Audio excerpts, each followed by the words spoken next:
Kill for Sun Prodigy!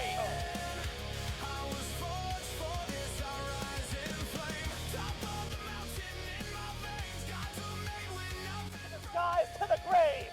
Quadra kill, but so was the Spirit of the Nine Winds! It's still alive! Who is the first to fall? It is Cardeffect's first blood! The X connects onto the Hades!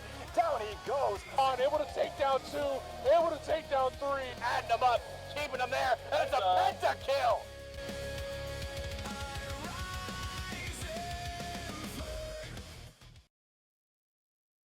Welcome, Smite Game, to Olympus Smite League. My name is Musi, joined here by... They'll be here in a second, don't you worry. But we're going to go ahead and jump into this game that we got on our hands pretty much right off the bat. It is the Crew versus the Wailing Banshees, if I'm not mistaken. And honestly, I'm pretty pumped and excited to get into this, especially... First time here on the OSL big screen. Hello, Smite Game. Oh, I missed you guys so much. So cool to be here. But it is a pretty stacked roster for IMO. One of these teams, Wailing Banshees, is going to have definitely a bit of an uphill battle going up against the Crew because the boogeyman of every league that ever existed ever, Paul, is the captain of the Crew. And they've also got some other heavy hitter names to back them up as well. When it comes to picks and bans, when we get a chance to meander our way over there, we'll have a chance to kind of dip into a bit of what is strong and what isn't at this point. But it feels like a lot of the gods that are strong are right up Paul's wheelhouse. Me personally, thinking about some of the mana changes, everything that happened through recently, I feel like Bari stocks are going to be all the way up. And I'm kind of curious to see if that gets a chance to hit the field in a big way, especially when you do have Paul out there piloting it. But it's not just the Paul show. I can feel the comments already talking about how, oh, Musy's back at the Paul glazing arc again. It's not my fault. Used to make donuts for a living. It's a force of habit. But we also still have some pretty notable players. SoloOrTroll sitting over there in the solo lane.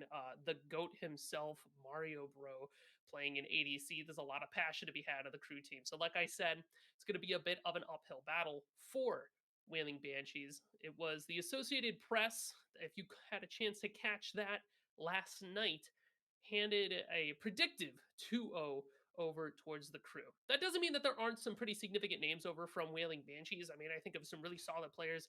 Dest, very, very powerful. Portdegree over in solo lane, that's a name that I'm very familiar with. And Aror as well, playing carry of all roles. Should be fairly interesting. Jumping into the picks and bans themselves, though, let's talk about what's off the board already. Wailing Banshees, no ball, right? Bari off the board, but the Guan Yu ban away from Crew as well. Not first pick worthy, but definitely something that you want to see within the first or second pick from Chaos side. So they're going to go ahead and scoop that away. And Hercules ban as well. That god lives forever, and especially with the Bumba starter, it's just a lot to deal with. So that does leave some options open here for the crew to be able to have for their first pick. Whoa! Yay! You made it! Ha- You left your fir- jean jacket in the wash. That's okay. I know. How did I? First of all, how did I get here? Who are you? What year Hi, is it? the year Hi, is everybody. 2025. 26. OSL, am I right? Yeah, right. All right, I'll get my Thank you. bearings, Musi, as you were. Mhm. Oh yeah. So Odin's gonna be the first lock-in for the crew. That makes a lot of sense. Forces the shell relic from the tanks and maybe even the squishies for the Wailing Banshees if we draft more walls to go with it. But the Wailing Banshees are gonna shoot back here with the Naja pick, likely with the aspect and a Daji as well. So we have a significant amount of beads burns on the side of the Wailing Banshees.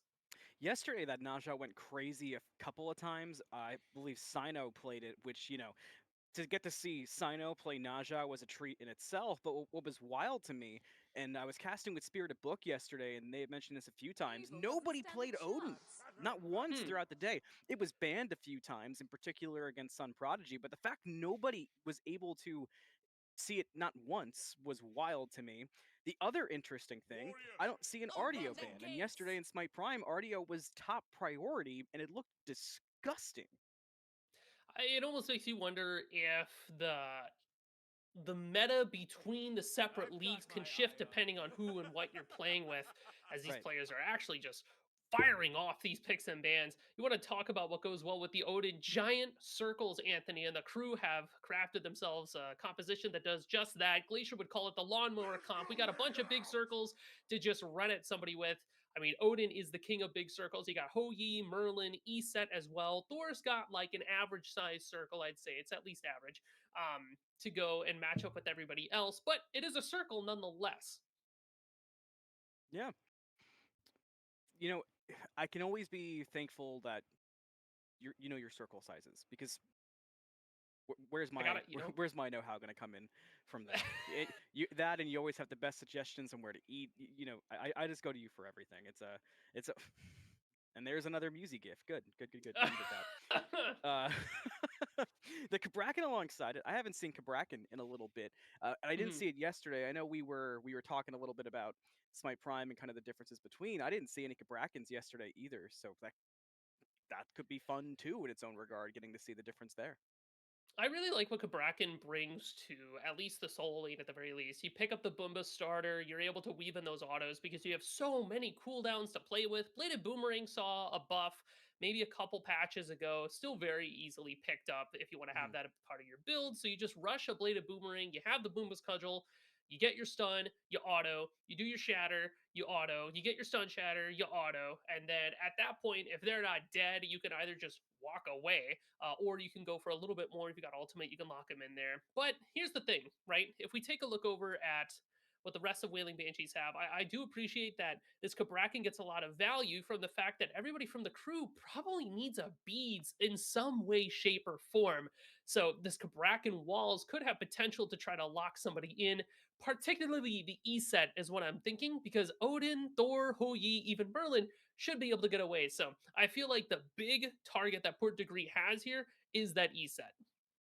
I'm also I'm excited to see Mario Bro on the Ho-Yi. I feel like I've gotten to see Mario Bro play every character as the years have gone on now, getting to cast Mhm. Mario Bro among the millions of other ADCs throughout the amateur leagues. But Mario Bro is a player who I feel like I love watching him play things that are aggressive. I always enjoy to see Mario Bros on her, in particular in Smite 1. Uh, when he was more relevant in the meta, I always enjoyed seeing the CERN as well. Of course, the Ishtar is well known for that too. But the Hou-Yi is such an interesting spot in Smite 2. I know you've talked about that a lot. I know Book talked about that a lot, among others. How are we expecting that to kind of work out in this game?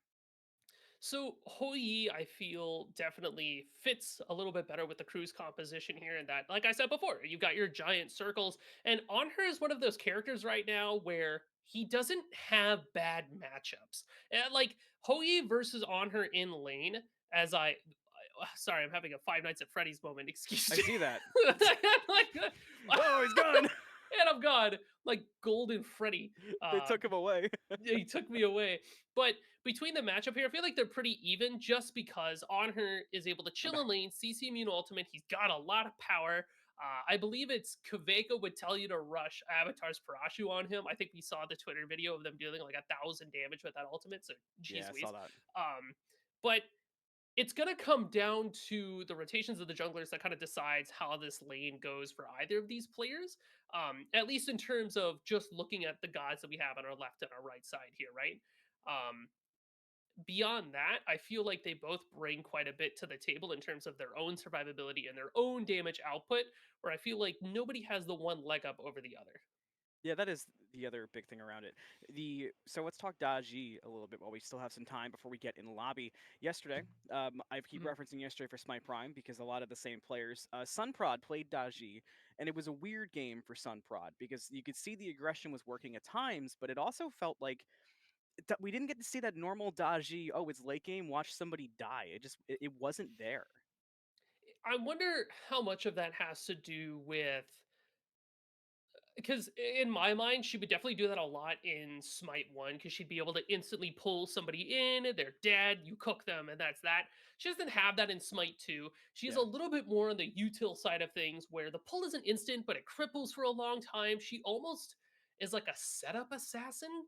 And then after the powwow, she jumps down, she finishes off some kills afterwards. It's like a start at point A and cook a fight all the way to point B. It takes a little bit longer, but it's not the instant gratification that a burger gives you.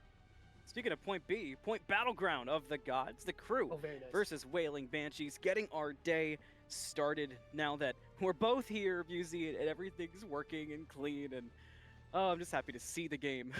Woohoo! But the crew versus Wailing Banshees, these two rosters are stacked. I know, if I'm not mistaken, I saw earlier a mention from OSL itself, just of the pro-ish vibes. But I think that carries different weight in Smite too. I mean, Draft League, yes, but while there's championship names and names with so much pedigree in this game, there's also names that, be it SCC, be it Smite Prime, Founder Series, whatever, almost everybody here has had a good showing somewhere in some circumstance. So this has the potential to be an exciting matchup. Like I said before, AP was thinking 2-0 the crew, but I think Wailing Banshees can, in fact, surprise us here. Right? Like they can definitely pull something out here and give us the old scare. But in order to get to that point, we got to think about how we're going to get to that point, Anthony. I always like to take a look at the relics here to start, and even as I look at the relics, I'm immediately pivot. No starter for Rabid. The Odin jungle does not have any type of starter item. Instead, they went for the Lucerne Hammer. Reason why we have that there, Anthony, I mean, 35 strength is the most strength you can have at the start of the game with the gold that you start with, that 1,500 gold. So we are looking to kind of get the party started, but it also helps you clear pretty effectively just with your raw Odin abilities. That you come back, your first pack, you pick up a starter item and maybe another axe to go with it. Plus, you can just hold on to that Lucerne Hammer for a while if you don't know what to build, or you can maybe turn into like a Crusher or something. Sod standing tall, getting low, getting bopped. Portdegree, first blood on SoloOrTroll. At least for the first blood, he's going to pick Troll on this one. That's insane. That's insane because I was watching this and I'm sitting here like, Sot's gonna like hammer away any second now. But I guess when you're level 1 turning level 2, you just gotta commit to the damage. Jump. Woo. Jump scare from Mario Bro. The Freddy Fazbear happened in dual lane this time, Muzi, but he's gonna be okay for now. Is a Daji lurking, so have to keep that in mind. No other farm to take on that left side though, but you are gonna take away the fronts, Harpy camps away from that duo side. Really good start here for the Wailing Banshees so far. Not only do you have your solo kill, which has earned you a gank from Rabid, luckily Portdegree is able to step away, but also your dual lane seems to be winning so far to start. Naja on her should have a fair amount of pressure there, a lot of kill potential because there are stuns on stuns. Once this Naja is able to hit level 5, you know, you pull somebody up, guess who doesn't have beads? It's going to be WingmanGhost, has Shell instead, so there's no real recourse against all the stuns that, you know, Wailing Banshees is able to throw out at you. So if you are WingmanGhost, you have to stay pretty scared. Sash? What does it turn into this time? Last time we underestimated it. There's a disperse, and that's why you look for the Sash. The Shell too. Impale will hit Mario Bro, but he gets a jump away, so he'll be A-okay. I do see a Daji lurking in the solo lane for a very low SoloOrTroll, and under the tower they go. Snicks in and damage. Great. Wow. SoloOrTroll, the focus of this game, but there is a response. Rabid's there and rapidly takes down Portdegree.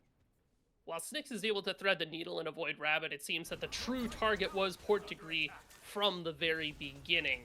And that's going to help Rabid stay relevant and on the board to get a little bit of gold in their pocket. But the fact that Snyx was able to walk away from that, still not level 5 though, means that this rock fight's going to be pretty hectic.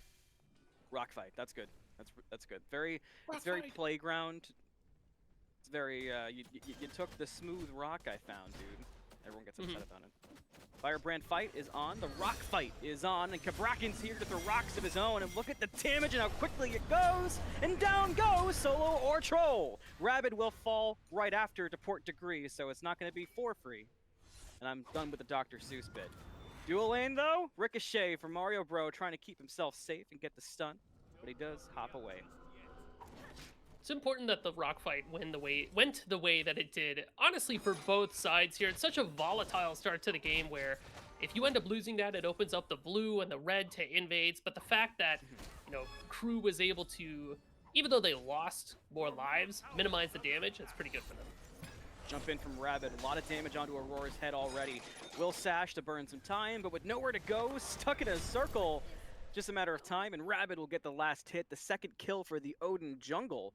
And if you've ever played with an Odin jungle on your team, you know hearing that is a good thing. Looks like this Odin jungle has in fact finished up their Oathsworn Spear. So we have some early penetration available, so this Odin's going to be smacking pretty hard, especially if he hits you with that Bird Bomb combo, the Gungir's Might as well. So Rabid needs to stay aggressive early to try to get the most out of that item to keep that pressure on, but now it seems he's in a little bit of trouble getting harassed by not only Snyx, but Dest as well. Thor ult, where we looking, son? Eyes on, but eyes on to what? It's mid.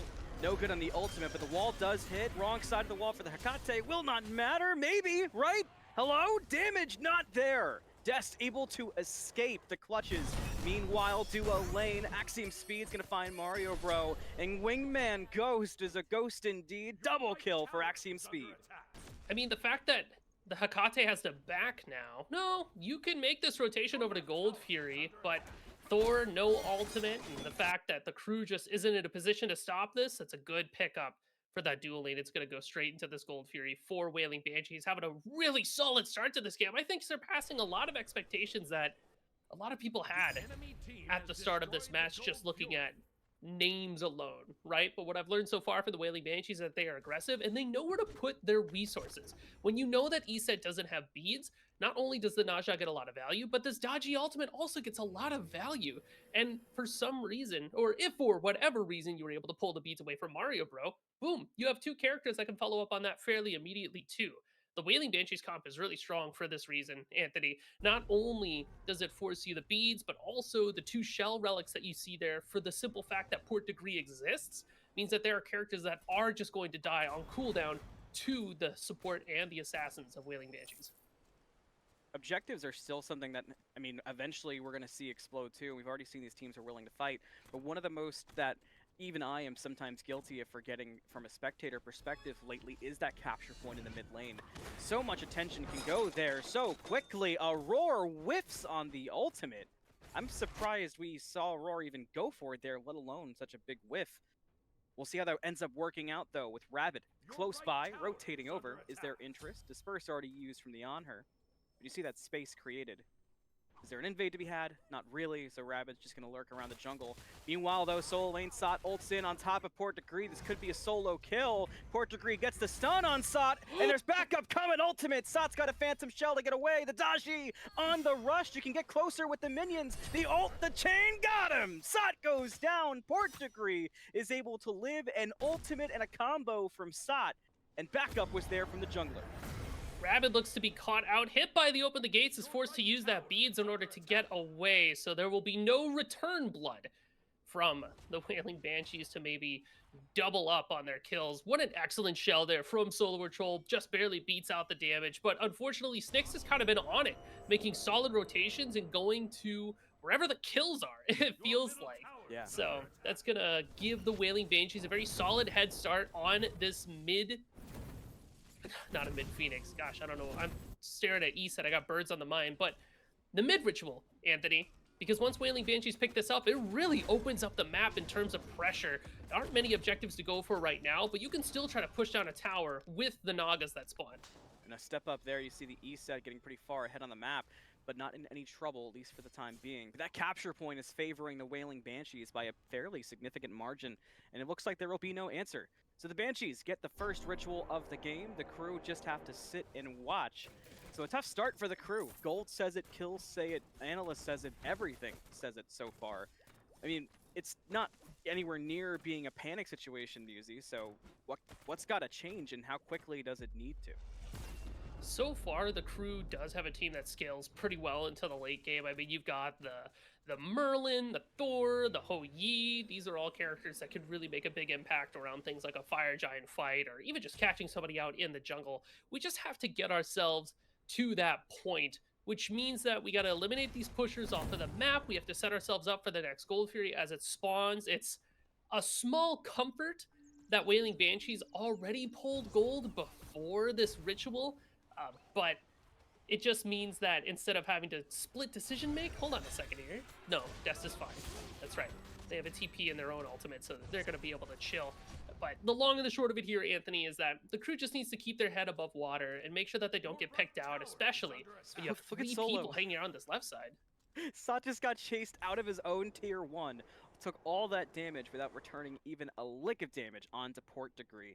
This Thor has just been completely neutered from being able to participate in the game so far, even when you saw the rotation and gank attempt from the Thor.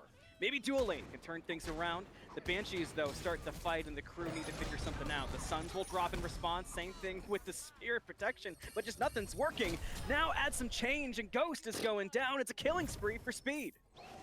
It's a lot of resources used in order to get that kill, though. 3 ultimates down from Wailing Banshees. The crew could try to show up around this Gold Fury, but we are just not in a position to do so. We're going to give it up, but Paul getting chased down by Portdegree. Why not rotate? You've already dominated the lane. You can focus on the mid laner. Paul, no easy target, especially with Rabid lurking. Support Degree's got to go kind of quick. He sees the Odin and backs off and will allow Paul to escape. Dual lane, though, still hell if your name is Mario Bro. 6J under and add some blood to it. Mario Bro falls. Unfortunate. And the Ho Yi didn't have the ultimate, low on mana, just nowhere to really go. Sitting duck. Snyx has been looking really, really good this game. And to kind of talk about something you mentioned before, SoloOrTroll getting shoved out of their own lane. Hello, wait a minute, what are you all doing here? Look at the combos, but here's an escape button. Portdegree presses it. Sot's waiting. Good wall to block it off. Now body block 2, but the Phantom Shell is online, and Portdegree will get to stepping away. Cabrakan is a character that just gets to live for a very long time, especially when you have picks like that Brawler's Beatstick. For every second that they're in combat, they're getting a little bit more protections, a little bit more int, a little bit more strength as well. So 2% to be exact. It ramps all the way up to 10. That's quite a bit, especially for a character that already has mitigations built into the passive. So he just gets to hang out for a bit. And this Cabrakan is such a lane bully. It's what I mentioned before. You got the Bumbas to go with all your abilities, so you're weaving in a bunch of damage. If SoloOrTroll uses Hammer, they are a sitting duck against this Cabrakan. So Thor just doesn't have the greatest matchup into this character at all. It just feels very, very bad. You have to play for the team fight and hope that you can ult some pretty significant targets. Ghost found in the jungle. A lot of damage on from SnyxJ. We'll see the commitment. The Wind Sprite away. Rabid's aware.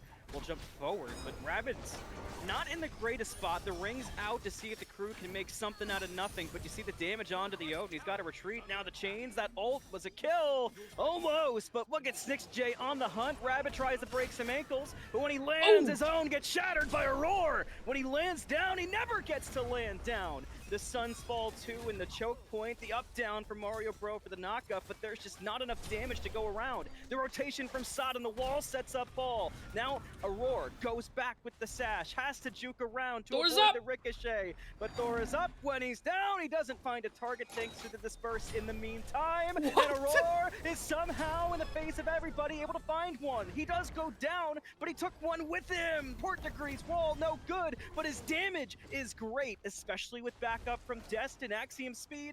The pillar, but the impale, too late. The Banshees will retreat, but not after giving the hands to the crew in their own jungle. I am astounded What a scrappy fight that was. What are we even doing? What are we fighting over? There's a Yeah, that felt like pyromancer that was up. for vibes. I was about to say, that was for the fun. That was for money, right? That was for pride and insults and just taking it on the chin. That was insane. It ultimately will benefit the Wailing Banshees. I mean, not only do they get to win that fight, but they scooped clean anything that was left on that left side, set themselves up over for these rocks. Portdegree is still huge, and this Cabrakan being so willing to rotate the fights gives Wailing Banshees a fairly significant edge. Now they're going to take a look at that Pyromancer. I can't believe Aror walked away with a kill, by the way, over in No Man's Land. Honor's going to die. Oh. There's so much going on. The chase is on to AxiomSpeed, but that early disperse to create some separation. No stun either, so the Honor just gets to remain comfortable for now. Mid lane, a fight does break out. SoloOrTroll's already got to go. That Thor ultimate being used as an escape, not ideal for the circumstances of the crew. Look who's lurking. It's still SnixJ going in on SoloOrTroll, who's just not tanky enough to lift through the damage. Another one for the Daji, the 4th of the game. The Banshees have made fights off this work so far. Just a 1 kill, 1 pick, you name it. Mid tower low, where do they go next? I really like the beads that Snix used there the moment that they went in. Also, speaking of going in, Paul, I might back away. Ooh, the flicker's online. The chase from Portdegree. Portdegree's going all the way. SnixJ has separated. Portdegree does just kill Paul. He says, watch me, bro. See if you can stop me. Now Rabid's like, wait. Everybody relax. SnixJ also has the blades out. Add some chains to the fight. Portdegree still alive. BTW. Holy shells. Finally, SOT brings him down. Mario Bro will do the same thing to Dest, and the crew finally find a way to punish the Banshees for being so aggressive. Ghost finds the stun, trying to create some time for Sot to get there, maybe get a pick on SnixJ. There's the Sprite cut off, but can you kill him? Why does he look so tanky? Finally, SnixJ will die. Little known fact about Daji, if she's using the swing ability where she's swiping at the air, if you hit her back, she does take less damage. So it is a little bit in order to bring him down, but it's only a matter of time. Hopefully the crew can pull a Gold Fury off of this, because Wailing Banshees do all of that, again, for effectively nothing, right? Like, that was off the fight of a Pyromancer. Gonna do some play-by-play exercises today, Musi. It's non-stop. Gold Fury up, Impale, not gonna be good. Paul takes the Sprite, but Auror's waiting, takes him up into the air. When he lands, he should be dead, depending on what's waiting. Mario Bro, though, finding some great damage, and the jump down gets a shutdown on AxiomSpeed, and then Mario Bro turns around and kills the Gold Fury. Mario Bro is killing everything. PvP, PvE. Aror, though, answers and handles Mario Bro. So 1 Gold Fury for the crew and a couple picks. They'll take that. They'll get away. But man, Musi, these fights just keep looking so... While scrappy. It feels like too simple of a word, scrappy feels accurate, but it's just so chaotic. Yeah, it's definitely a bit of a chaos moment to be had here. These fights are just all over. They're super split. Also, thank you, Nova, for showing us Paul was able to sneak away off the back end of that fight. And because the crew committed so much over to the Gold Fury, Wailing Banshees are able to find themselves with a Queen Naga kill, so they'll have 5% int and 5% strength as a passive bonus to everybody on that team, and that Star Strike ritual, or as I like to call it, the old win the game button. When you pop it, creates a little bit of a, if you remember Calamitous Rata Tahuti from Smite 1, Anthony, it functions similar to that. You hit somebody with a damaging ability, calls down a Star Strike on that area. Really great for burning an objective or fighting around this mid pad, which is what I think Wailing Banshees wants next. SnixJ going in on Wingman. Does get forced away. Will ult, though. Insta-beats comes out from Ghost. One thing I want to mention, while I have 2 seconds to, SoloOrTroll has been able to farm up a lot, getting closer and closer to the bracket. It's not still there. Mario Bro, though, just got soloed by AxiomSpeed in the meantime. Rabid's here, gets the jump in. The cage, the ring, the dead. Speed. Mid lane, we're not done yet.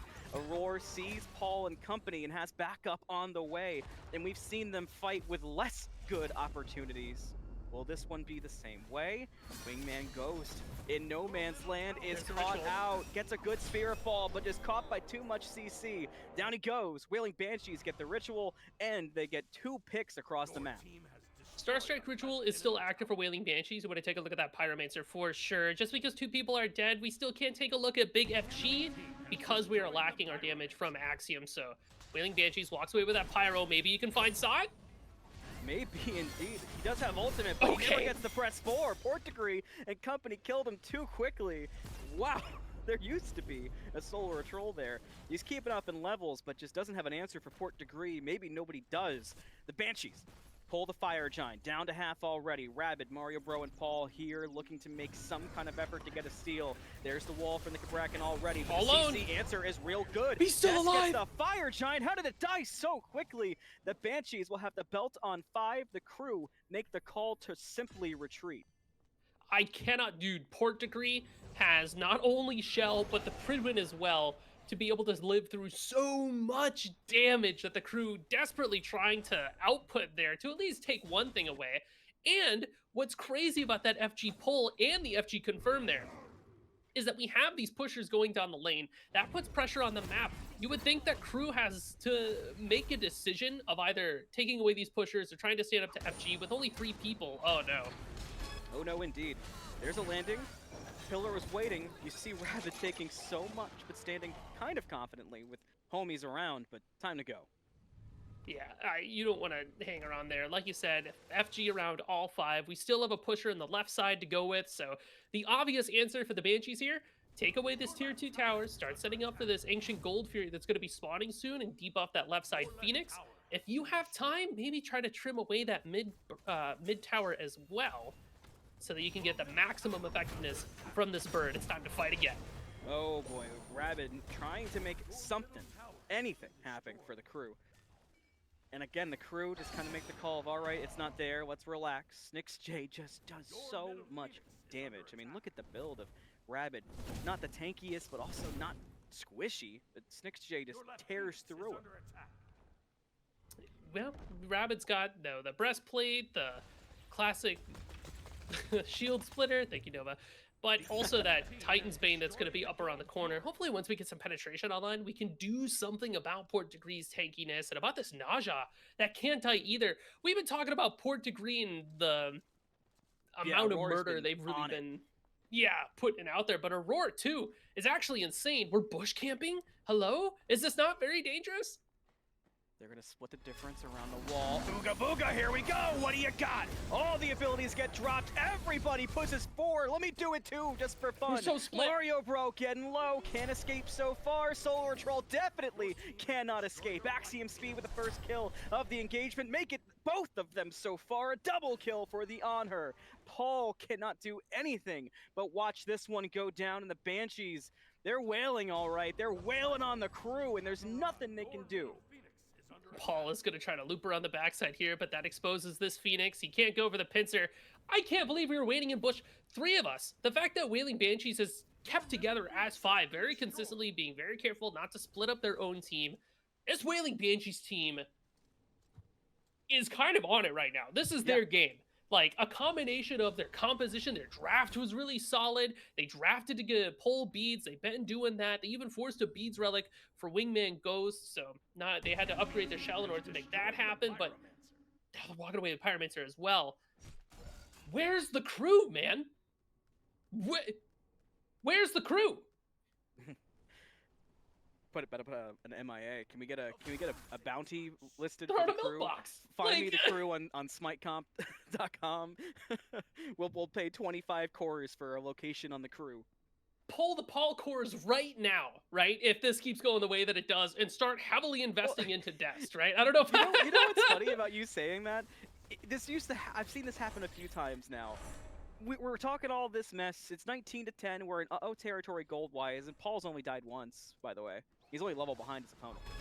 But this fight, Still more will this kills be than the Dest. end of things around the corner? And Odin Ring out. So much damage on AxiomSpeed. Oh! Refreshing for the crew, but do you get anything from it? Oh, I guess not. Portdegree, just way too much going on this game. Members are stuck everywhere for the crew, and the Banshees are just dismantling them. SnixJ sees a new target, goes aggressive on Sot. Sot looks squishy when compared to the damage SnixJ is doing. Nothing for Paul to do, just will grab some farm on the other side as the Banshees will chase out Sot.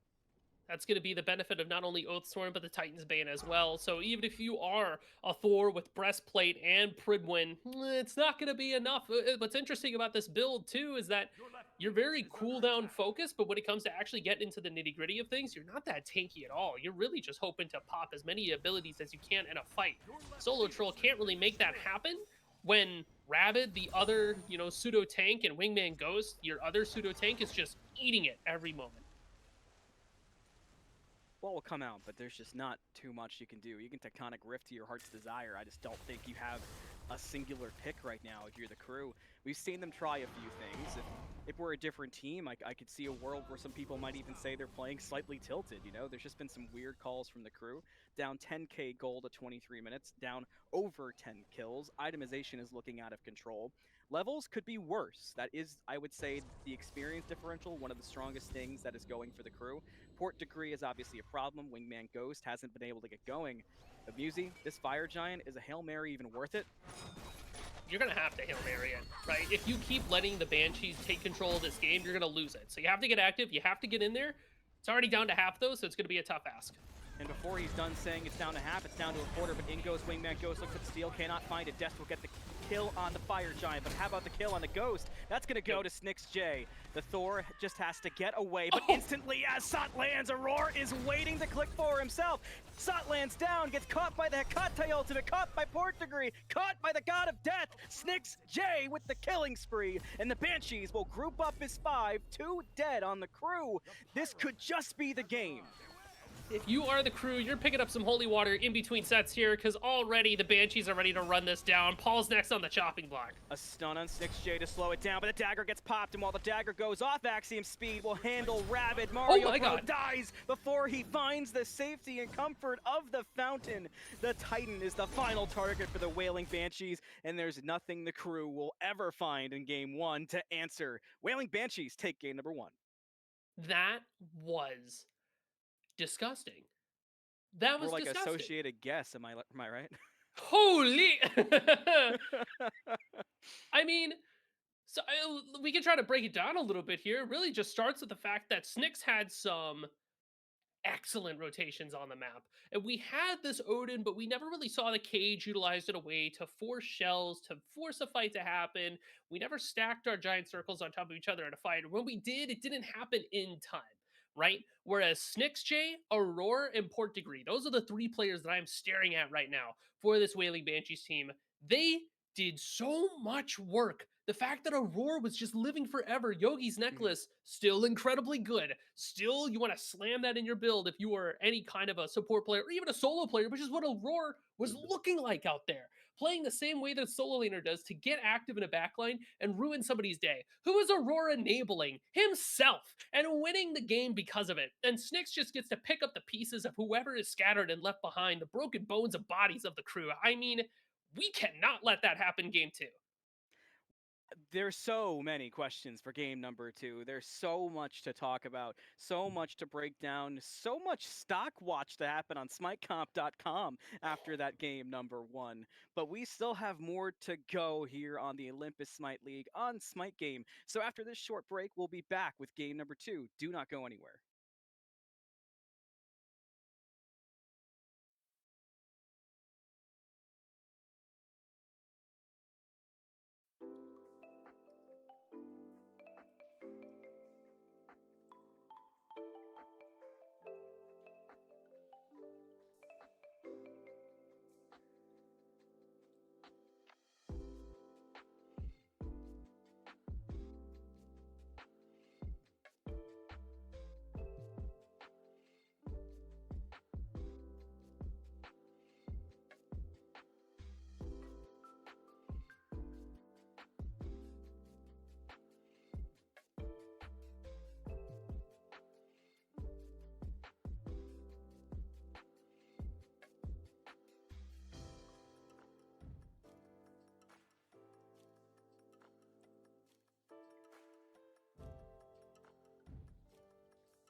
Hello, Olympus Smite League. Welcome back.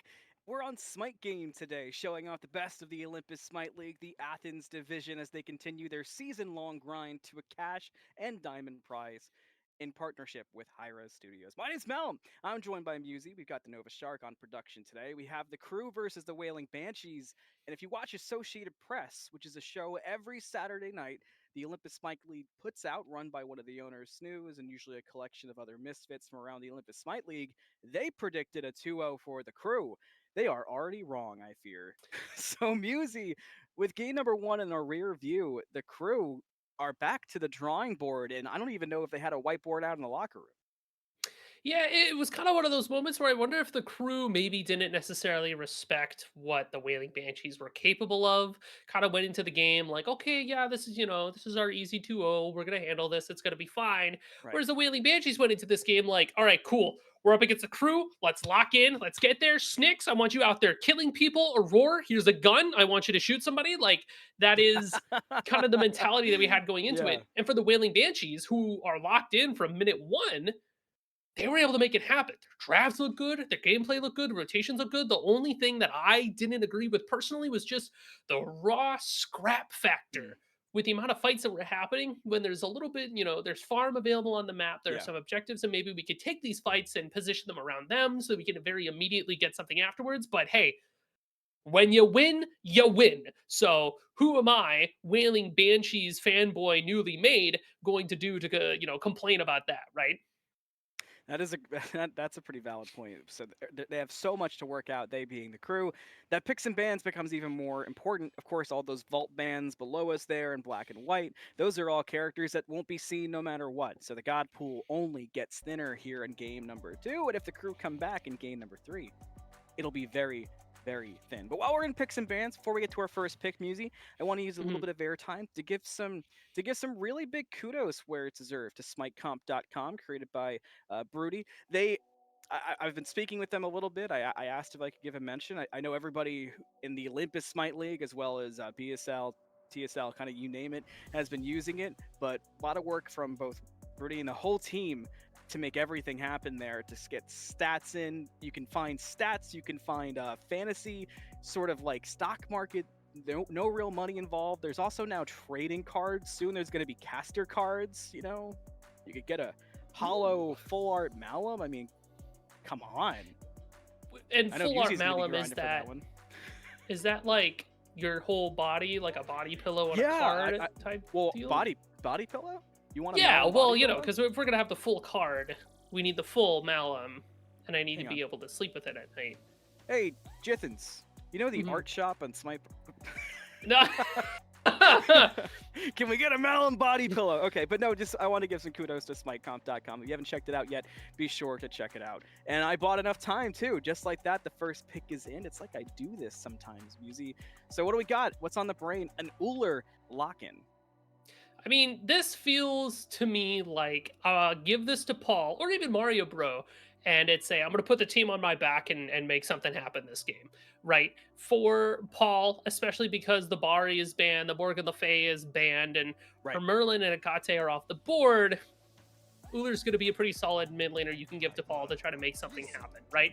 Now we just need some characters to enable this Uller, to give them the win con that they need. Unbots would have been pretty solid to pair with it, but it's going to be scooped away by the Wailing Banshees, who now have not only an execute, but a giant AoE fear to apply in the middle of a team fight. It's looking pretty solid for the Banshees so far. Yemo and Osiris. Okay, so I'll let you handle the Yemo, but I want to give some Osiris thoughts, because I talked a lot about Smite Prime yesterday, because it's very comparable. A lot of these players compete in Smite Prime and also make it on air. And on air, I saw a lot of Osiris. And Musi, I gotta be honest, it sucked. Like, drastically, atrociously sucked. It was so bad. Even some of the best players who that I, borderline stan at times, could not make it look good yesterday. It was just getting dumpstered on. So I'm very nervous to see the Osiris grabbed. Now, it should be obvious, but just to make it clear, that has nothing to do with who could be potentially piloting it. It's the character itself. Yesterday, Snatty couldn't even make it work. And I give Snatty all the praise in the world every time I can. The character just did not look good. How are you feeling about the lock-in, especially into a team like Sobek, Nemesis, and Nemesis in particular being super interesting to see locked against the Osiris? I feel like Osiris is one of those characters that is very much a look at me pick, right? Where you lock it in and you become very annoying. You can take it. I know there's a lot going on over there. I don't know. We'll address that in time. It's very much a pick where it's look at me, right? I'm gonna kill your laner. I'm gonna kill your mid laner. I'm gonna kill your ADC. These sickles are gonna connect. I'm gonna stick on you. I have a lot of mitigations thanks to my passive. I've got a little bit of mobility if I'm not running the aspect. Like very much a bully character as well. But the way that you have to play him is maybe not something that we see traditionally, because I feel like Osiris is at his strongest when he hits you with some abilities and then leaves, right? Whereas a lot of players want to continuously try to brawl, continuously look for sustained fights. Osiris doesn't have that anymore. He hits you with the sickle, he hits you with the 2, he backs away for a little bit until his abilities are back up, and then he just does it all over again. When he's at his strongest, it's when he's ready to full commit into a fight and then just try to kill somebody and then take that sustained fight. But those fights need to be pretty short in order to make sure that he just doesn't get completely eviscerated after he's committed. So sustained fights, where I feel like we get a lot of those in Smite Prime, maybe Osiris doesn't have the greatest chance to hang out. But for a fight that could happen in OSL, where it could be over in a flash potentially, Osiris, that could be your guy.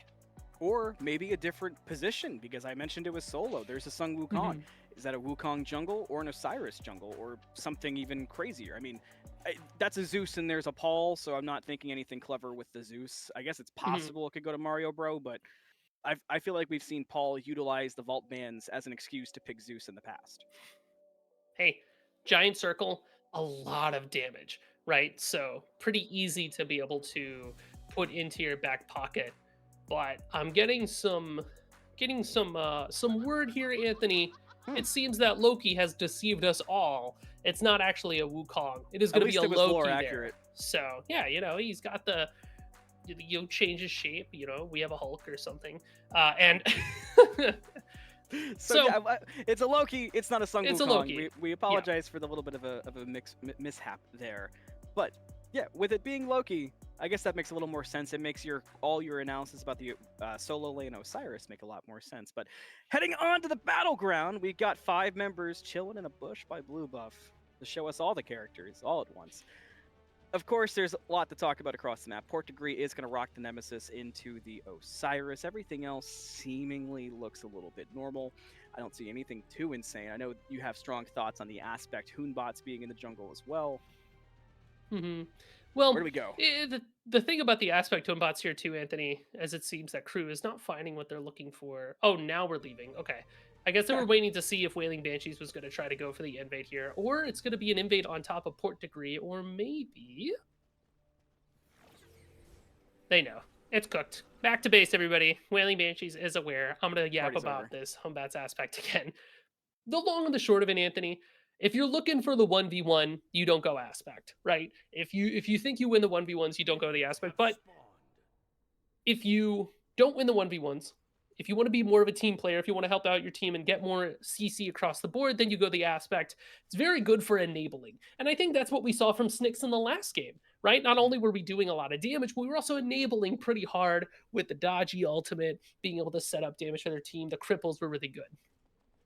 I wish everybody at home could have seen how emotive you were describing that. There was so much it looked like you were doing kung fu in your camera. Yeah. That was good. That was real good. My interpretive dance. Yeah, it was very interpretive dance-esque. If you had tap shoes on, you would have gotten noise complaints. It was one of those. Every day I'm thankful that my floors have carpet now, so I'm allowed to wear tap dance shoes and it doesn't cause any problems to the neighbors downstairs, which is good. Speaking of annoying things to play against, Sunder with this Nemesis aspect Portdegree is playing another bully character. It's going to be bully v bully in this lane versus the crew, but SoloOrTroll has to be pretty careful in this matchup just because Nemesis could press forward and suddenly your health bars get switched around in a big way. Now, granted, there was a nerf a while back for Nemesis. It's not 50%, 50%. It's a little bit more like a 60-40 scenario. Oh, my goodness, we're getting active already. To be expected, you're going to see a lot of that. But it's still strong to throw it in the middle of a fight. Good call to stay on these two also. I mean, everywhere could explode at any time, but we both know that Sot likes to fight, and Portdegree now has one more dash, but is still within range, and there's the revenge! First blood for SoloOrTroll. This time, it's Solo, no Troll. Gets the first blood, gets some revenge while he's at it, and puts the Osiris in a good spot, which, as you heard by my impassioned speech, things could get dicey with Osiris, so being able to get ahead early is a great sign for the crew. I'm going to gush a little bit more about what Sot did there. You see how Portdegree used that dash earlier, and then Sot instead just walks ahead of them, waiting for that second dash to go off, right? Sot knows that Portdegree needs to get back to the tower for safety, and Portdegree knows it too. Portdegree dashes past them, and then just gets blown up. Now they're getting ganked. The way you said that sounded like a solo laner happy for SoloOrTroll. Portdegree will put up a fight, but not a lot you can do, and that kill also will go to SoloOrTroll. Mid lane, some aggression on Paul, but he'll be alright. Did have to use the purification beads to get away, but that's what it's there for, right? But Musi now 2 kills for SoloOrTroll on the Osiris, including a gank. A direct response from the crew. Alright, you want to keep our soul laner behind? We'll do the same thing.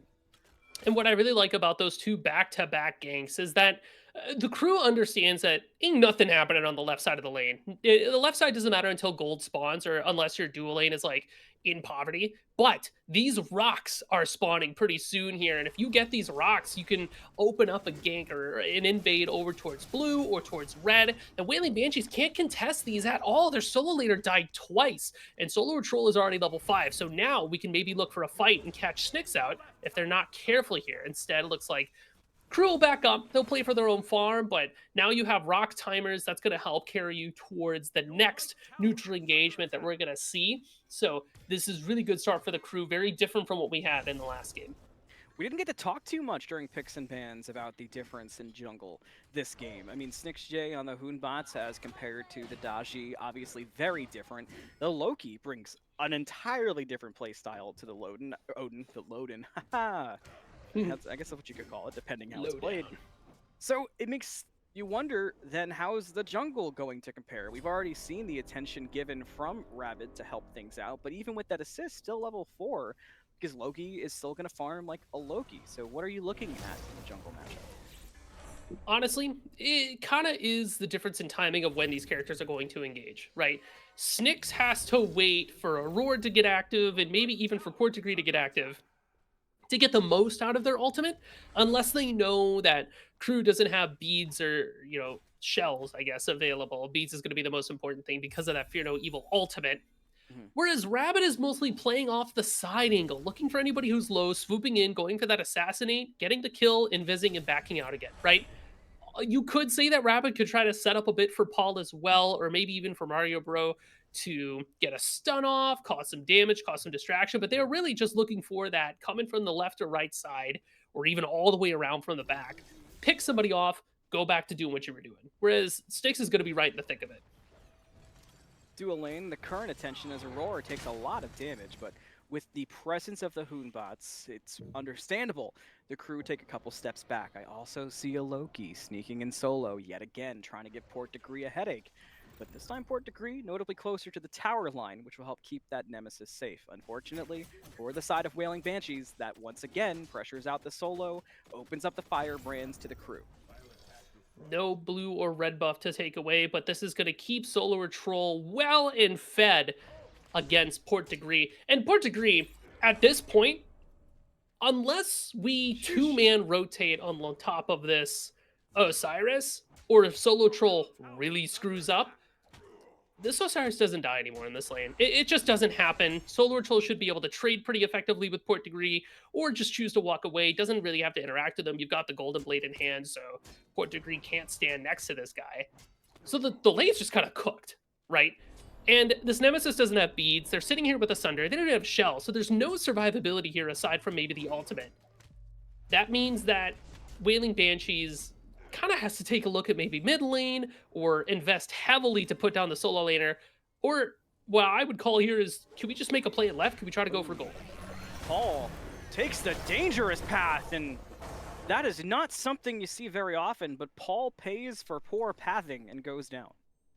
this could open up the Gold Fury here. I mean, everybody from the crew just backed, but do Wailing Banshees know about that? And with no Fear, no Evil, and no Apple, this fight could get scary. You might have to drop at the moment crew shows up, and it's a good fight for the crew if that's the case.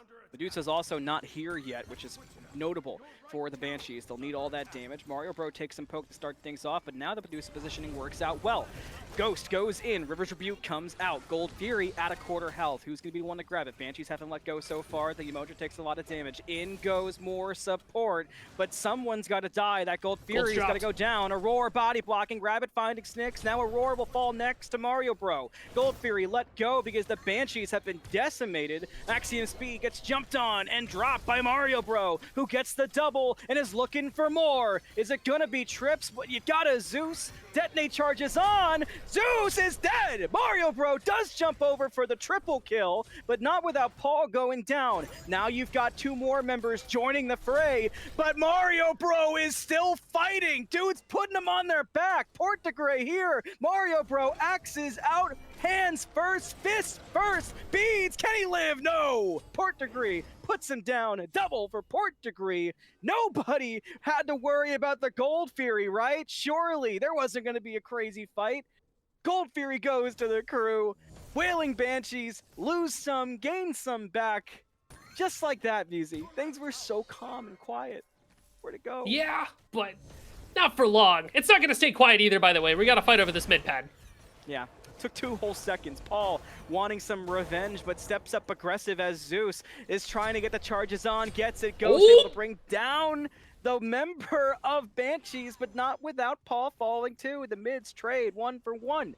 Now you've got Rabid here, a lot of low health bars. Good time to be a Loki, bad time to have no assassinate online. Midpoint almost blue. Ghost trying to stand on. Rabid joins the fray. Should be enough to get it, but the Banshees won't let it go. Now a pluck on Ghost, and Ghost is like, yo, Rabid, can you put the farm down and help a homie out? He's gonna get so executed, and now Rabid is alone with 2, and he might pay. He's gotta get off the point, and the Banshees might just get the capture point after all. We need 5 tokens. There it is. SoloOrTroll picks up that last crystal, so the crew will be able to get that ritual. That was wild. Wow. So there's a bit to unpack to pick here. up a couple rocks in solo. I love the ritual. For real. Sod never left the lane the whole time, by the way. Portdegree makes the rotation away from solo lane because they know that they are just beefing it in lane, right? They're accomplishing nothing by dying to Osiris, by losing pressure to Osiris, so you might as well try to make something happen on the other side of the map. Wailing Banshees do, in fact, make something happen, but the something ultimately benefits the crew. Remember when I said before that the crew was going to show up to that Gold Fury and it's going to be a good fight for them? Because we didn't have any big teamfight ultimates for the Wailing Banshees. We didn't have Fear No Evil. We didn't have the Golden Apple up in time. Now crew are still looking to get scrappy. This is insane. OSL players just love to fight for the thrill of it, by the way. I'm sick. I know. But all in all, like, it's good for the crew. But the Wailing Banshees, I do appreciate that they are showing signs of life. Ganked by SnixJ, trying to turn it around in solo, able to bring down Portdegree somehow in a 1v2. Now SnixJ low. Don't do it. Sickle, no good.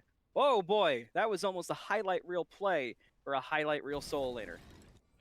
Yeah, he's feeling himself.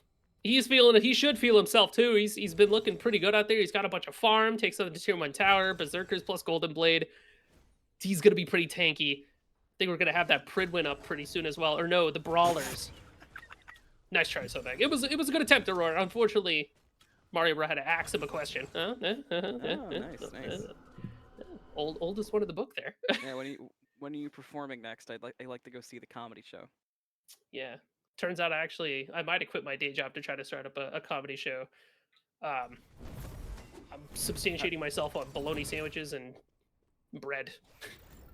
That is to say, it's not going well. Bologna sandwiches and bread, as opposed to bologna no sandwich. I'm not a total monster, right? I enjoy some nice things. Maybe bread. It's nice bread. Yeah. The Jimmy John's day-old leftover bread for $1. I got me Jimmy Jonathan knows how to make a bread. Jimmy Jonathan. Don't full name him like that. 11 minutes! Malum cast, am I right? 11 minutes! Well, 11 and a half almost. 8-6. couple thousand gold favor the crew. SoloOrTroll is just having a party in solo. I mean, just farming away, nothing slowing him down. But good news for the crew is those kills for Portdegree at least have kept him involved in the game. Mid lane, Paul no longer in the game. You see in black and white for the time being, but Rabid able to capitalize on how low SnixJ got from the lightning to bring him down with a singular auto. So 1-for-1 in mid. Rabid won't have the ultimate here, though. SoloOrTroll's going to have this rotation, and Dest is in a bad spot. Dest kind of fell asleep at the wheel in mid. Sot gets the ultimate, but now with WingmanGhost here, you have plenty of damage combined with Rabid to handle Dest. The Sobexecute won't matter this time. He's just got to use it to keep himself safe. Tough luck there for the Banshees. It sounds mean to say Dest fell asleep at the wheel, but if an Osiris can walk up to you and physically make contact with you before he has to use his abilities, then I fear you have been bamboozled a little bit. Gold Fury up and considered. Medusa trying to contest but gets cut off and shut down by Rabid. There used to be a Medusa there. There continues to be. Rabid can't find the kill. Now the Gold Fury is the main focus of attention. If Fear No Evil does not work enough to keep things separate, the Gold Fury will go down to the crew. In the meantime, though, a tier 1 did fall in solo, and now Paul steps up to take a 1v1 with Portdegree. Can he get that? That's risky. I mean, you do have ultimates on both sides here. I don't think Paul wins, though. Gets the Wait, ult, Bearded. gets the stun, has a reset, Bearded! and he can't get the last one, but minion number 76 says, I got your back, Paul. I loved your championship wins. Pulls back, draws fires, and takes him down. I'm such a big fan, Paul. This is for you. Paul's like, who is that? Do I know that guy? Didn't even adjust in his chair. Yeah, he's just staring straight ahead. Paul's going to go over there to, you know, get some farm, stay relevant. I like the fact that Portdegree still gets something there, honestly. Port has been playing this about as well as they can, I think. Still trying to stay relevant, still making rotations, finding kills, and getting farm when they can. So you have to say, even though SoloOrTroll's on it, Port's on it too. Oh. Seen that happen a time or two.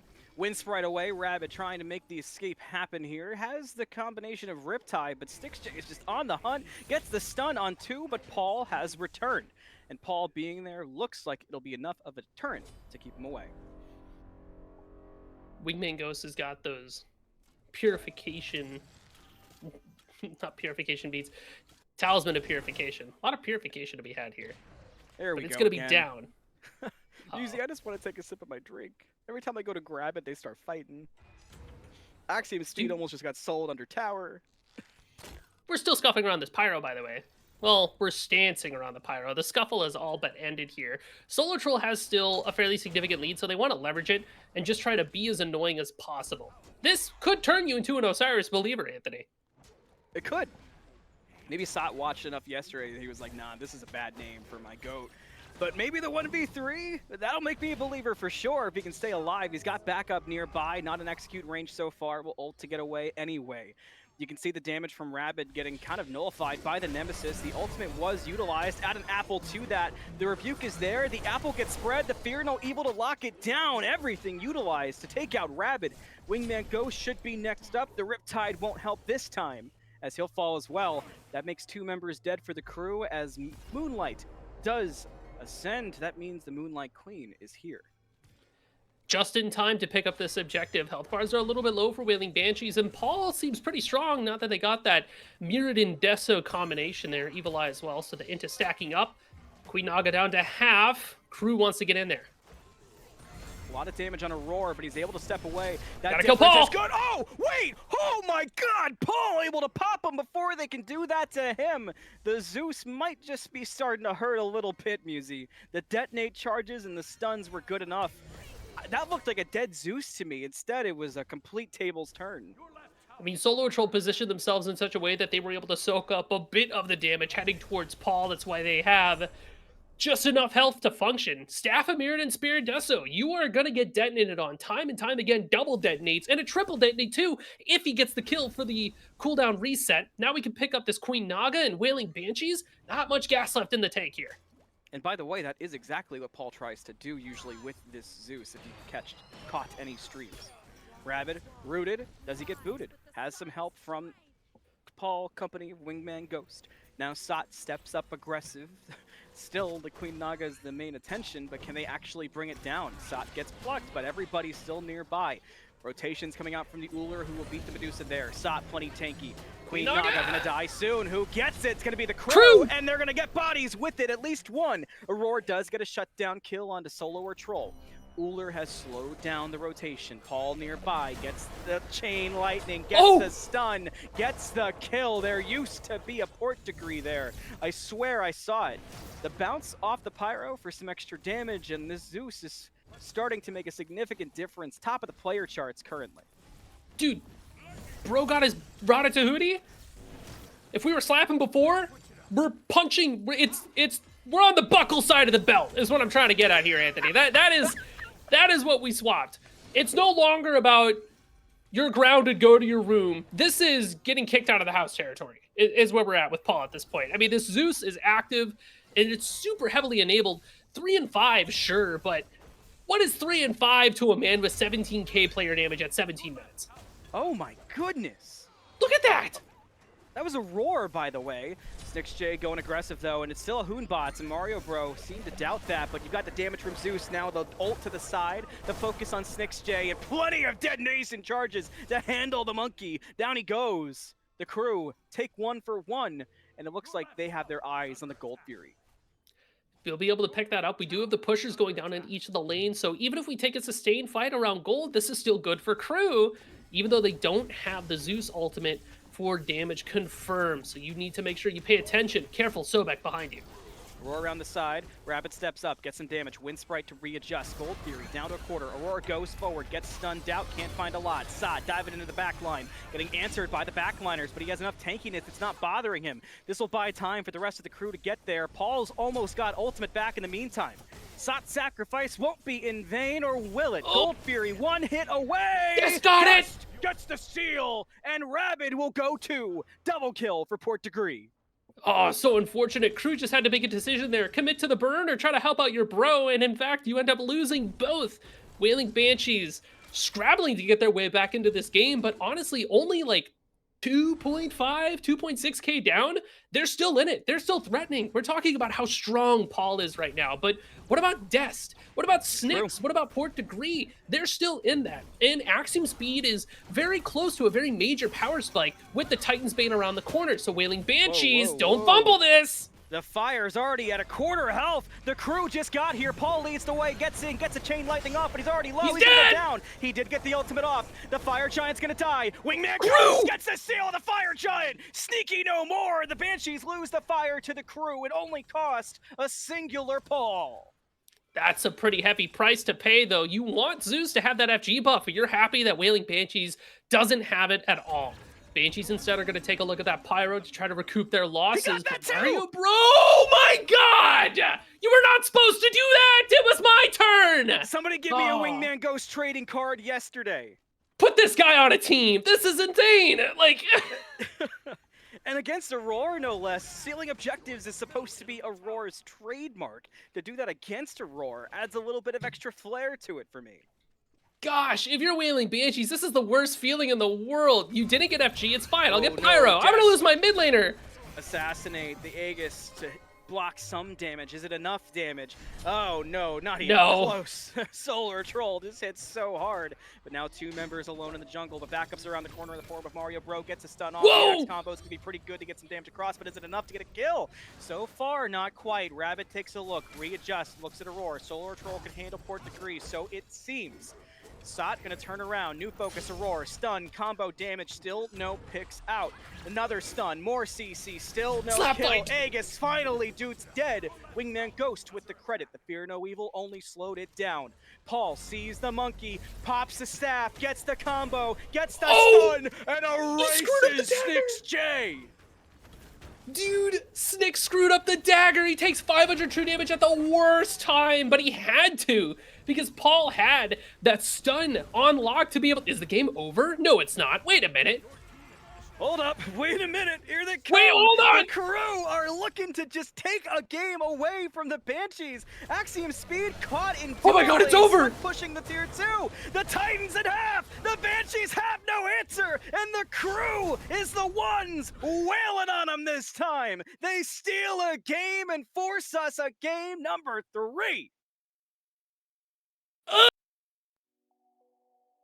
Yuck! That was gross! What just happened? We killed the Hunbats at the speed buff, and Ball's like, hey, run it.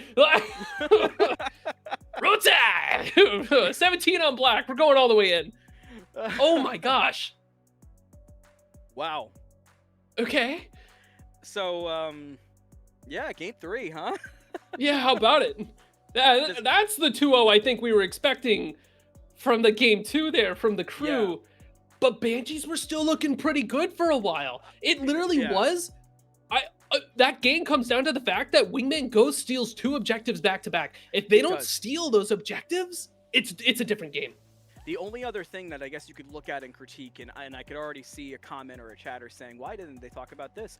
I look at AxiomSpeed and the situation, how the game ended there. You're split pushing tier 2. You only had 7,000 player damage that game. When in the game before, you were getting aggressive on the on-her, making plays happen, even in the laning phase. You just... I talked about falling asleep at the wheel. You can't do that as the Medusa there. You had to be able to at least get back and defend a little bit faster. So going into game 3, there's a lot that needs to change, Musi. But here's the thing about game 3s in Olympus Smite League. Vault bans do continue to take effect, and not just roll tide, the bans roll over. When we come back from this break, game number 3 in the conclusion of our set. We'll see you there.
Hi, we're Oh. back on Olympus Smite League. Hope you missed us. It's game number 3. Oh boy. Back-to-back weeks, I think, potentially. I'm not sure if last week was a 2-0 or not, but I know the first week of Olympus Smite League here on Smite Game was a best of 3 going the distance. It happens again here today between the Wailing Banshees and the crew. So all that black and white down there, none of those gods can be played. So let's hope you've got a god ocean, not a god puddle. Yuzi, I'm Malum. Yuzi, how are you feeling? I'm eclectic. No, eclectic is the right word. I just had eclectic on the brain. I'm ecstatic. We got a different E word, right? I'm pumped, right? Long and the short of it, this is a pretty exciting set because I believe... Apologies, Smite Game. I believe Wailing Banshees is still in this, right? They can definitely take game 2 here, especially from first pick when there are so many picks off the board that you can't have. First pick's really strong here to get yourself the singular best option, because it's not like you're handing over many OP picks at this point. We were talking about it in the booth, and I said it just before we left. If Wailing Banshees didn't lose those 2 objectives back to back, it's a totally different game for them because they dominated the last fight before that. Yes. FG steal from the crew. So the possibility's there. The play potential is there, right? Snyx is looking really good. Port, Dest, Axiom, has to come back a little bit here. Aror was looking really good. We just need to put Axiom on a god that can full tilt and run at somebody. We need to put Snyx on a god that can help enable that and still be able to make their own plays. Dest, I think you could put on anything, it's fine. And Port, we need to have a little bit of support against Sot so that they don't get just completely sat on by the Rabid rotations early in the game. And I feel like Wailing Banshees are looking really strong. We got to repeat the magic from game 1. And one thing that's good too is you look at the Wailing Banshees and you notice they're on the order side. So because it's the first game they've actually lost this set, and going into the set, the crew was able to choose first or second pick. This is the first time the Wailing Banshees have had the first pick. And I think a lot of times, and I myself am guilty of this, I feel like we almost forget how important it is to get that first pick versus the second one, especially if you're trying to control the pace and rhythm of a game, especially if you're trying to get rid of certain picks. And I noticed something, Yuzi. 2 of those bans from the Banshees look like they are targeted directly at Paul. Princess Bari is absolutely directed at Paul. Plus, Bari's really, really good right now, especially with the mana changes. Okay, perfect. I was going to talk about this. She's already here. This is a great pick for Axiom because we need an ADC that can run it down. Artemis is a character that can hold W and run it down. She's got the board to be able to play aggressively, maybe a little bit on the defensive option as well. But as long as you have Aror on a pick as well, that can function similar to what the Naja does, that gets in there, gets active, that gives Axiom space to kind of play with his food a little bit before going in for the kill. This is a good start for the Wailing Banshees. The answer, though, Baron. So I know you are always one of the casters who's always the most high on Baron. It's been a constant for you. Combined with a Newt, who I'm pretty big on right now, especially after how I saw the Newt perform yesterday in Smite Prime. How are you feeling already about the Cruise draft? Because I feel like that's a very strong top 2. It's kind of surprising that these characters are able to be picked in game 3, if I'm being honest. Like, these are very strong picks. to be had. I would assume Newt's headed towards the mid lane. You know, she lost a bit of her ADC potential when the aspect got nerfed a bit, so still has a lot of that kaboom, kapow, bazooka potential in the mid lane. I love the And good then onomatopoeia. Baron Samdi can flex between either support or solo, right? And we've seen Snatty make that pick look disgusting as it is. A lot of lane bully potential. Ooh, excuse me, a lot of lane bully potential for wherever it goes. A lot of Smite 1 lore on the side of Wailing Banshees. The Artemis Fenrir Raw top 3. Also Dest on the Raw. Could be, assuming that's where it goes, of course. You know, you never know what could happen. That's a combination I'm excited to see. We saw the value of objective secure, right? Raw's got to be one of the best in Smite history. I would say weaker in Smite 2 compared to Smite 1. It just feels like it is a little bit different at times, and objectives don't always die at the same speed because of all those little changes. So some of the muscle memory of a Raw ult for secure, not quite the same. But still, to have such a big potential for it selected on your team in a game where clearly that's going to be a difference maker, I love that selection. Well, and what this Ra is able to do is capitalize off of the stuns that Artemis does, and Fenrir being able to scoop people up and carry them over into the unyielding power of the sun. Yeah, Athena Pele back-to-back here.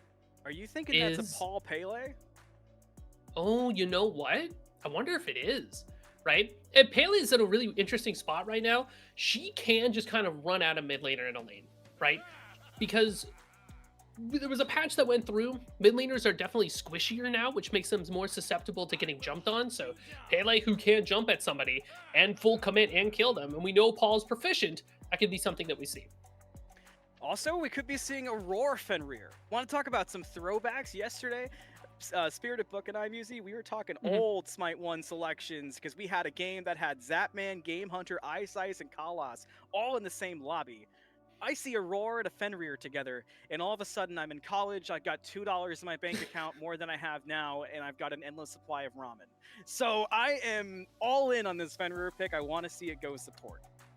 What I like about this Mordred pick that follows it is that we have another character to burn the beads for the Fenrir, right? To be able to swoop in and say, hey, look at me, right? And as this Mordred's going to be pulling that aggro and saying, look at me, then Fenrir can go in, scoop up anybody who didn't beads the Mordred ult, or if you didn't beads the Mordred ult, then you're going to get raw ulted. So a lot of beads pulling here from the Wailing Banshees and characters that can capitalize on that as well.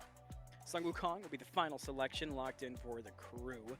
And looking at what's already been locked in, are we feeling confident in Baron support, or is there a world where this could be some kind of misdirection with the Wukong, Baron, Athena trio? Wukong's best role at this point is probably solo. I mean, I've heard some people have been running him mid recently with the most recent patch that came through, but full in Wukong, you can trust me on this. I've been trying super hard. I know. Just doesn't have the oomph. It really doesn't. I mean, you know, I'm in there outside high-res headquarters with a little sign that says buff it Wukong, and, you know, I've been escorted off the premises like a few times now. So I just don't think it's happening. Oh, is that why I feel you like we're weren't gonna on get Smite like Prime yesterday?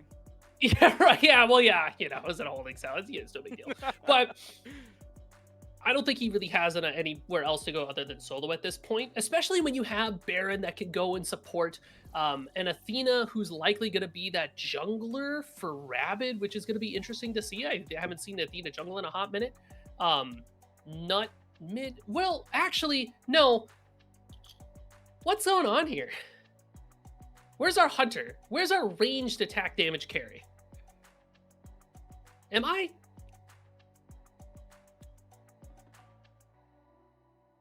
Nova, is that a real Sun Wukong? I know last time it was a Loki. Who is that? That's a real Sun Wukong. So never mind. Yeah, I mean, Newt, speaking of old school, Newt ADC actually going to the original role. Yeah, that is the case. It is. Mario Bro will be taking Newt to ADC. It is indeed the Paul Lele. I think is good. You can keep that. Wait. Oh. Time to go, boys. Time to go. He Kirio'd it. Two more steps, and we have a first blood. So good day to be Roar and have those dog-like reflexes. Okay. Anyway, in game, I'm Malum. I'm with Musi. Nova Shark will be pushing the Q through the E today for us. Oh boy, game number 3. It's still early on in the season. We've got vault bans in effect. We're deep in the god pools, but I love it because it gives us things like Paul on the Pele in mid, Dest on Raw, getting to see Newt v Artemis, which is a fun matchup. Haven't seen this Asano in a bit, and I'm a big fan of Mordred, as you know, Yuzi. So everything's clicking that this should be a, we'll say, wild game. I think that's a good description. Wild could be a good way to put it. And what I really appreciate about the Wailing Banshees composition is that it can function pretty well if the fights get sustained and scrappy. Dest will have a little bit of healing. Aror with that aspect will be able to offer a bit as well. You know, it gets the old wolf howl, pack howl. He goes off and a little bit of lifesteal. Axiom is going to have some sustain because they got the death's toll. So it's not, you know, it's not the worst thing in the world here. Crew's team seems a little mixed up to me. But that's mostly because I'm looking at it and I'm thinking to myself, okay, cool. So that's a pick comp, right? Rabid's going to taunt somebody and then we're just going to jump on him with a Pele. And whoa, speaking of getting jumped on, Mario Bros taking quite a bit of poke there. Returns a good bit onto AxiomSpeed, though, thanks to how Newt does function. But there it is again. Now the slow, the stun, the bead's going to be forced. One more auto for the first blood, but Aror turns around, not able to quite close that gap. The little health pot that could for Mario Bro there. Holy. You'll notice WingmanGhost doesn't have a shell here. So aggression like that from the Wailing Banshees, there's no backup button to press if your health gets too low. We got beads from both of the supports, but you need those beads. Aror with this Fenrir threatens really hard with that Ragnarok. Luckily, Nut and WingmanGhost, you know, Newt and the Baron have CC immune ultimates to be able to buy themselves some time, maybe impact the fight a little bit before the Ragnarok can connect, or even just eat the Ragnarok altogether. But Wailing Banshees have a comp that's able to pull beads pretty effectively. And if Aror gets a little bit of cooldown, those beads are going to be down pretty frequently. We're looking at the Athena jungle, early rotation onto Portdegree. We'll see how much of a gank this turns into. Portdegree seems aware something is amiss. You can see not stepping up to the lane this time, had tossed an ability out over to the bush, and it'll pay off, thankfully, for Portdegree. But I see something missing. I see something on the left-hand side. WingmanGhost losing a lot of health quickly. First blood for AxiomSpeed. Just like that, Musi. You get one little bit of CC chain, and down they go. Now new attention, this time on to Paul in the mid lane, and that Pele gets forced out early and loses beads. But speaking of beads, this is the point I've been trying to sneak out if I could find a time to. Rabid on that Athena in the jungle, no purification beads. CC immune ult, but not the best one for instantaneous CC immunity. A lot of damage in the mid lane. Paul can't find the kill. Dest won't turn around and get it back either. So 6J able to escape. Dest is going to be turned on as well, forced to use their own purification in order to stay alive. A lot of CC from both sides here. And I do want to talk a little bit about this Athena jungle. You see that they've got the Boomba's Cudgel. So we are really playing off of the reach proc. So whenever Athena uses an ability, she gets that spear. She can chuck it, get some damage. The spear procs Cudgel. Uh-oh. Dest gonna get cut off by Paul, and Paul gonna bring him down, but now Level has to 5? turn. SnixJ is gonna find one. Can he turn it around? Typhoon proc, the knockup will help keep him safe. Paul does not have Volcanic Lightning online. Should have the speed up about now, closes the distance. Can he get the damage? The Molten Rocks and the knockup there. Double kill. He sends SnixJ to the Shadow Realm. Down he goes to the fiery pits until, you know, a couple of seconds. He comes back out. He's like, oh, that was scary. Did you know that they have every Yugi, sequel where was movie I? ever, but like none of the originals? It's crazy. So, playing a little bit off of what we were saying before, this Athena will be able to get a lot of damage off with this Boomba's Cudgel. But, like you mentioned, Anthony, no beads means that she's going to be pretty unsafe. And that makes me worried. If she decides to ult on top of somebody and Auror's in the area, that to me is a prime candidate to get launched. Like, if I see you, you're getting launched every single time. In the mouth you go. I'm gonna just eat you up. Like a Sleep Token song. You know the one. It's a fight happening. I like that one. I like that one a lot. Thank you. That'll be a personal clip of mine. Beats out from Ghost on the jump from Aror, but the jump did not land. Now, AxiomSpeed doesn't have ult, neither does Aror. So a lot burned, a lot used, and interesting that Ghost would end up using the beads on the jump. Or no, that was not the beads. Oh, okay, interesting. I got a little thrown off there. So good, that's still up, because Aror will have it eventually. Fight at the side camp. Focus on the Mario Bro. Wee bit of damage. Not going to be enough. Ult away there from Snicks. You can catch anybody down. No, it's going to stay in the air for a bit. And while you pull everybody in, here's the Baron. Beads out. Does bring in one. It's Aror, but just not enough damage.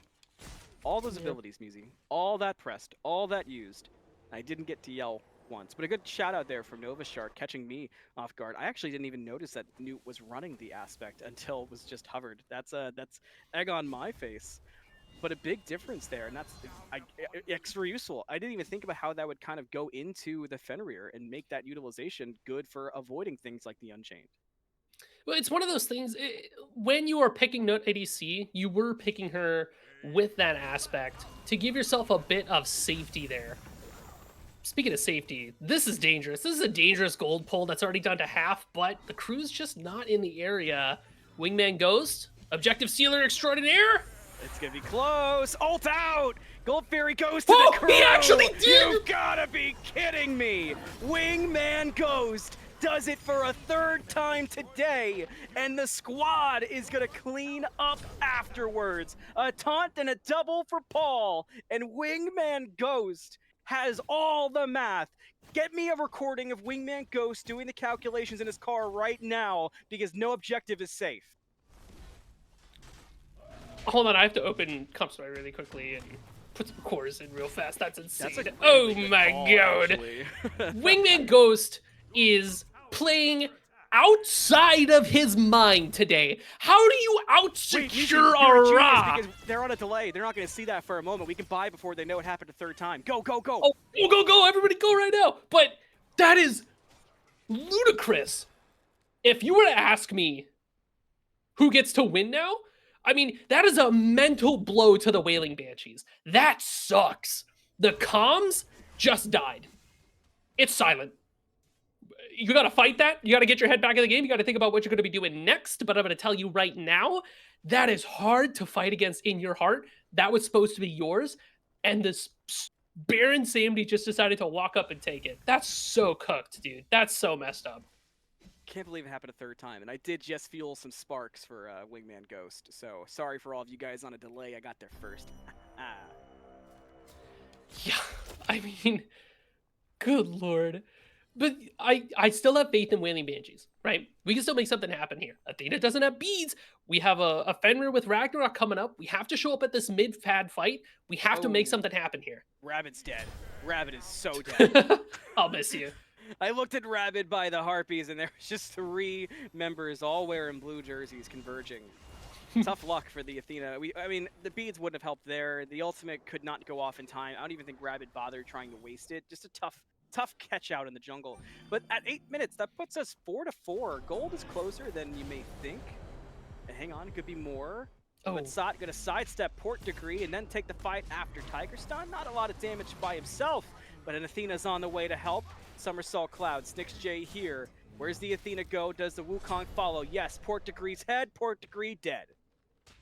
So even though Wailing Banshees are able to get that mid pad, we're still hemorrhaging a little bit in terms of these failed rotations. Now Auror's under a bit of duress. Paul's chasing him down and hits a Harpy to get the arc off of the ultimate. That'll be enough. So crew still maintaining some sense of dominance, some sense of presence in the map itself. Even off of those kills, Anthony, they go through, they pick and they see whatever camps are available. That's going to help really just hurt the gold lead that Wailing Banshees is attempting to get. Oh, Raoul connects. 1 hit for Mario Bro, and it's an auto from Dest. He's a sniper, and Mario Bro is sleeping for it. Portdegree's dead again. Wailing Banshees. Gonna take a look at that left side instead. Malum with a call like that.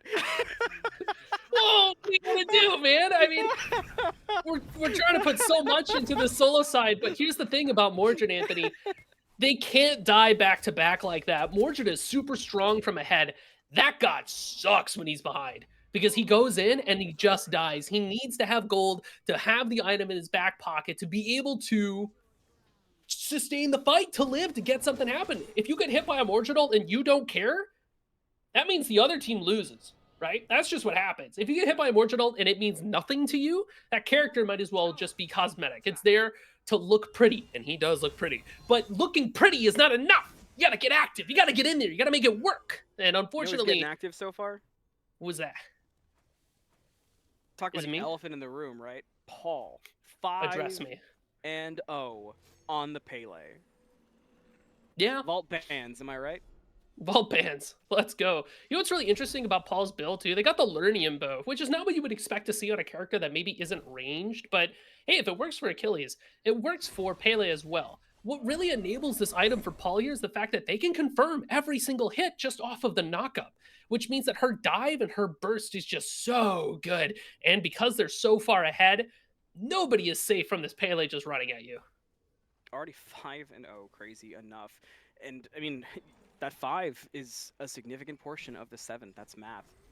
The Wailing Banshees have got to turn something around, but they're not in panic points yet. Paul decides to take the 1v2 with Athena lurking. Oh! Volcanic Lightning is an instant deletion of SnixJ. Aror next up. The Lernian bow procs will hit. The Athena goes for the chase, but Aror will close the gap. Dest is around the corner, so that's enough to help keep safe. Left side. Meanwhile, ADC 1v1. Artemis needs one more auto and Oh! gets it on the fadeaway. Solo kill for AxiomSpeed on Mario Bro. But in Smite, no 1v1 is sacred, and Paul will shut down AxiomSpeed in response.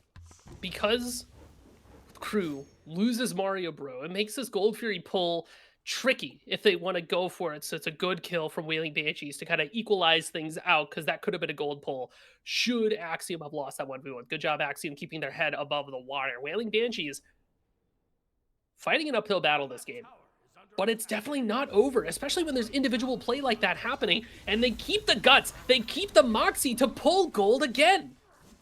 Sunder already used. Gold Fury dead. SnixJ with the last hit. Dest will use the raw ult again, and WingmanGhost was in the mid lane, most importantly. So now, with that gold pull, Wailing Banshees get out of the base a little bit faster, but more importantly, they start to heal a little bit of the mental that was lost from WingmanGhost stealing the last one. Now you've got some gold in your pocket, you gotta be able to spend it before looking for this next fight. This could get scary. Pyro up, Pyro started.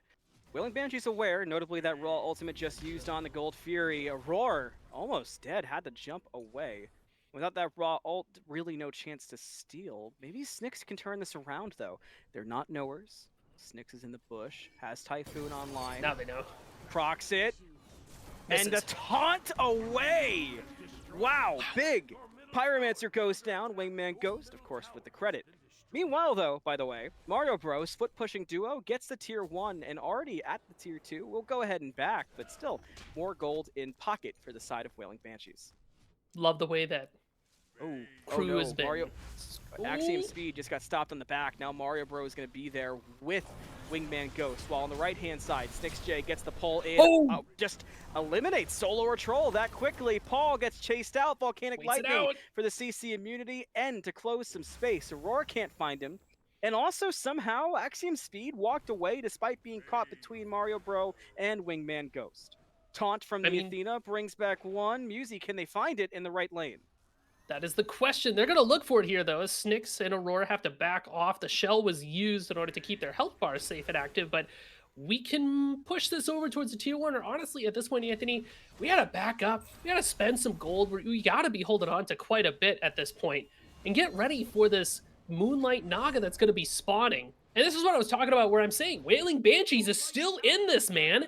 They can still fight. They can still get active. They just have to find the right targets. And you're right, a lot of gold in hand for everybody. Mario Bros, SnixJ dead, a pull back onto Aror, he's dead too. That credit goes to Rabid and the crew, just like that. Pick up 2 kills across the map like it was nothing. I feel like we need like a mental reset, like a screenshot the brain kind of moment, because there's been so much back and forth this game that both sides are just not willing to let go of the gas, and I gotta kind of respect it, right? The crew's team comp is very much a gas pedal comp. You have to be able to just keep the pressure up. And Wailing Banshees are in a similar position. They need to keep Mordred in a threatening level. They need to keep Artemis in a threatening way. threatening is what Portdegree's doing, shredding away SoloOrTroll's health bar. Portdegree has a lot of damage on, but how much do you commit? Can you actually find the kill here? Sot still has a Somersault Cloud in pocket. There's a Tiger, here's Rabid, Portdegree, time to go, holding on to that ultimate, but can't even get it off. A rampage for Rabid, just like that. They probably only had the tiny ult, so he had to wait for Athena to taunt before the main ultimate it. go off. Did the main ult? It must have been just at the. Oh, the big there. ultimate got by a clone? Oh. That's so tragic. Thank you for the update on that, Nova Shark. I thought I heard it, but I wasn't sure. Very glad to have confirmation that if I'm Portdegree, I'm breaking my desk. Yeah, that's unfortunate. That's, again, the mental blows. The crew engages in psychological warfare, it feels like. Bye, Snicks. It continues. Speaking of, WingmanGhost with the kill credit, Dest ult down, SoloOrTroll stepping forward, AxiomSpeed erased by the Cudgel. Add a Skyfall to that as well. We'll see how much that brings in. It does set up the potential for more damage onto Aror, at least. Just a bit of poke, though, and the crew will group up and step away. Queen Naga is available. We don't have raw ult to follow up from a Morgan ultimate, but health bars are pretty low for the crew, so they have to play this careful. Dash, taunt, is it dead? Oh yeah, he's dead. Portdegree bites the dirt again. Unfortunate there. Just not able to keep up, and now 2 levels down from SoloOrTroll. This is what I was talking about, the Mordred from behind. Just feels so bad. And Paul's level 17. Get out of town, man. 7-0 is ridiculous. Crew are able to take a look at that Queen Light Naga and this Pyromancer afterwards. Just Paul things, I fear. Yeah. I feel like ever since the introduction of Vault Bans as a concept for Smite 2 that we've begun to utilize, Paul is one of a few standouts where it just doesn't seem to bother him. I also think of players like Tegvir as well, as many others come to mind, but in this particular instance, just being able to bring out the Pele mid and have it be so effective and so literally unstoppable, it's just ridiculous. I mean, the Banshees have no discernible answers so far. It feels like the Banshees aren't able to play their game plan, right? Where we talked about what this team comp is capable of. Yeah, or, you know, forcing beads, using Fender to swoop in, take it away. They can shred objectives just fine. I mean, look at that. Gold Fury was picked up, put down just as quick. But the crew just doesn't care. I feel like the scrap factor from the crew is just really intense here. The fact that they could just go in, take a fight, keep the fight going for as long as they please, because they have a lot of sustain. Baron's not running Aspect, which means these Consigned Spirits keep the team up. Pele's got Lifesteal. Wukong's able to keep himself up. It just leaves Athena and Newt, which Newt is able to peel for herself. So Banshees just can't... Oh, no. Oh, no, indeed. Aror, time to go. Not fully chased out, though. I suppose the crew don't value it as worth it when they're able to kill a Pyromancer and not be checked. And now there's a Fire Giant up on the board as well. And it looks like the crew are at least considering it. You've got 5 members strong. Raw Ultimate is online, though, so it would not be completely free. But Musi, they're going to take the chance. You have to. Gotta go for it. Dest only level 16, but does have the ult in pocket. Crew can take a sustained fight here and find the ult. Snix J gets ulted by the Athena, drops the Typhoon, turns it around, it tickles. Rabid gets the taunt, gets the kill. Snix J will fall. Look at that fight towards the back of the fight. All of a sudden, Portdegree gets caught out. Aror going to use the Ragnarok to try to help out. The crew are grouped up on. They're going to lose their secret weapon for objectives. WingmanGhost will fall. How about the rest of the Banshees? Where do they have to go? You can see the crew going for the cutoff already. Athena wisely taking the teleporter will stop before tier 1. Now right behind him. Closer, gets a dash in, taunts in 2. They're dead just as quickly. What a play by Rabid. What a follow-up by Mario Bro to take out 2 more members of the Banshees. So far, they've lost 3 members in this long, drawn-out fight. It is intense. This long, drawn-out fight is what benefits the crew the most. Wailing Banshees are able to execute on a game plan, pick a target, and kill them. That's what their comp does, but the target was WingmanGhost. Baron's doing a lot, but is Baron the issue that you need to eliminate off the board? It felt like a kill of opportunity there from the Wailing Banshees, where you're like, well, who could we get? We can get Baron. Might as well, you know, walk away with something, but they couldn't even take the 4v4 after that because of some excellent positioning from Rabid. Dest getting harassed there by SoloOrTroll. Looks like Sod will have to back away. Dest, even though they're pretty far behind, they will have the Obsidian Shard not too far away. You see that they've got the first piece of that puzzle. Once we got that Ob Shard online, maybe then we can kill a Baron really quickly, turn around and look at somebody else as well. But the crew is just not gonna take their foot off the gas pedal to let that happen. Yeah. And yet, Wailing Banshees are still able to keep up. Only 4K down is not the worst spot to be in here. You heard it, 4K at 20 minutes. We've said way worse. We said worse today even. We've had one uh-oh territory. 10 kills does feel bad, but when you consider 8 of them belong to Paul, all of a sudden it feels a little bit closer. So it does feel like there's a target because, oh boy, that bounty currently on Paul's head could be significant and could jumpstart. Let's say AxiomSpeed could get a last hit potentially. Things could get out of control, and very quickly. But speaking of out of control, buckle up. Fire Giant gets started. The crew will be the first ones to hit it, but it is a slow burn. That usually means a bait. The Banshees do not have every member here. The crew, now aware of that fact, begin burning it a little bit faster. WingmanGhost down to about half health. You hear Portdegree going for the ultimate around the side, gets caught, gets stunned, gets dropped. Paul is divine just as quickly as Portdegree shows face. And that was 2 ultimates burned there. The Susano and the Ra. So the steal potential on this FG is just not here. Luckily, WingmanGhost is low, so it's hard to pick it back up. Already, you see Dest being forced to use that blink as SoloOrTroll turned around the corner, but now the pull in there from SnixJ. Can you find it? Nope! Paul will find it first, gets the second one of this drawn-out engagement. 10 kills for Paul. And the crew continue to stand tall, now 20-8. They'll step back to the Fire Giant yet again. Baron ultimate is available, as well as the Newt ultimate too, so we have Eyes on the Skies and Peel options. This is not good for Wailing Banshees to try to take, but they have to try to make something happen. Sot getting lower. Can he get away? The bird form, yes, just in time. Fire Giant down to 1K. Can anyone get the steal? Paul able to secure it for the side of the crew. And Dest gone. Paul is immortal, but I think we all knew that. And the crew will group up with their eyes on clearing up the map. Small mercies. It's not EFG, it's just regular FG, but Wailing Banshees ended up taking a lot in order to ultimately lose the FG, and crew is able to farm some kills, constantly baiting Wailing Banshees in and out of that kill zone by that FG pit. So now, crew walk away with the Fire Giant. They walk away with the Pyromancer as well. Gold Fury is going to be up and available on the map, and EFG will be up.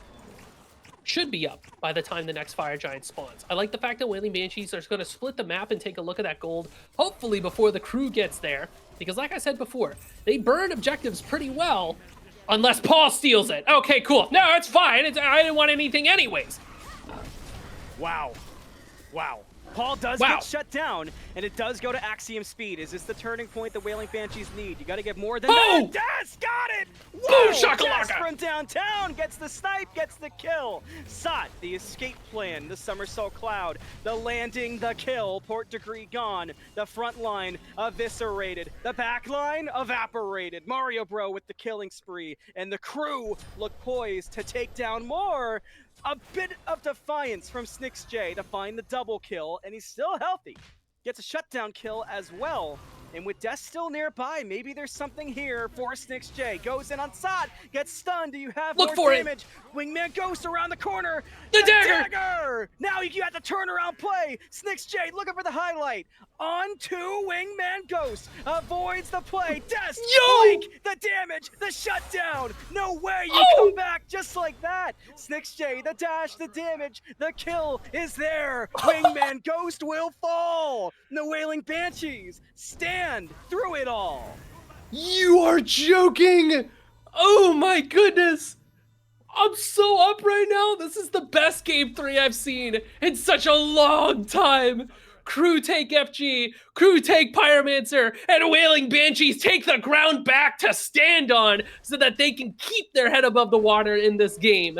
Look at the gold dip, and look how it comes all the way back up, just like the SnixJ stocks, just like the WingmanGhost stocks. When we go back to items too, AxiomSpeed got the shutdown on Paul. Oh my Yo, God. yo, that's a Titan's Bane and a Mode of Chaos. Okay, so we just gave a full build to the Artemis. We're gonna get a blink online there pretty quickly. That's gonna help Axiom stay in the perfect position all the time. I mean, that's a generational fumble from the crew. I gotta be honest. Paul walks up, loses his shutdown gold, which when you're that big, you can't die. You can't let that happen because it's such a huge boon to the other side. And the fact that it went to Axiom, oh boy. That's a character that is designed to need gold in order to function, and now they got it. They got it in spades.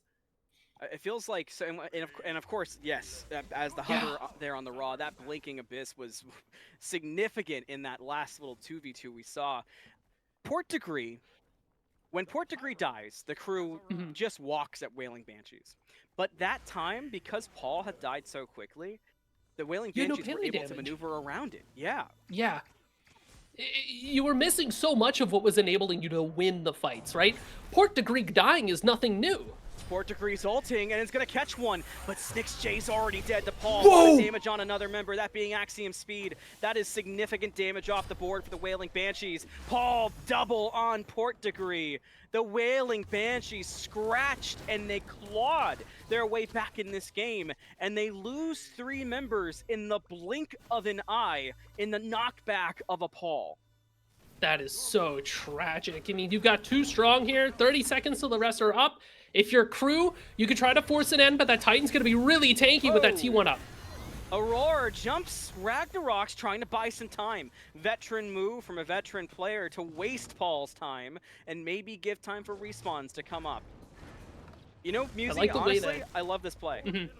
Yeah, no, this is awesome. Well, what's awesome about Auror's retreat there is that they walked past that trap, so Paul had to sidestep it to waste even more time. Yeah, you lose a bird, but that could have been so much worse. The only thing is, Aurora's still alive, too. He's got the Yogis. He can do this all day. Now you've got the tower. I mean, Sod's going to take 1,000,000 of these tower shots. Oh, boy. Oh. AxiomSpeed just showed up with the teleporter and gets a kill. Now turns, and he's got backup for the support. But he goes down to Sod. A tough break, but you got SnixJ! Double for Sot as Aror will fall. SnixJ around the side, eyes on the solo laner. Combo reset, dead to Dest. And the Wailing Banshees are back again.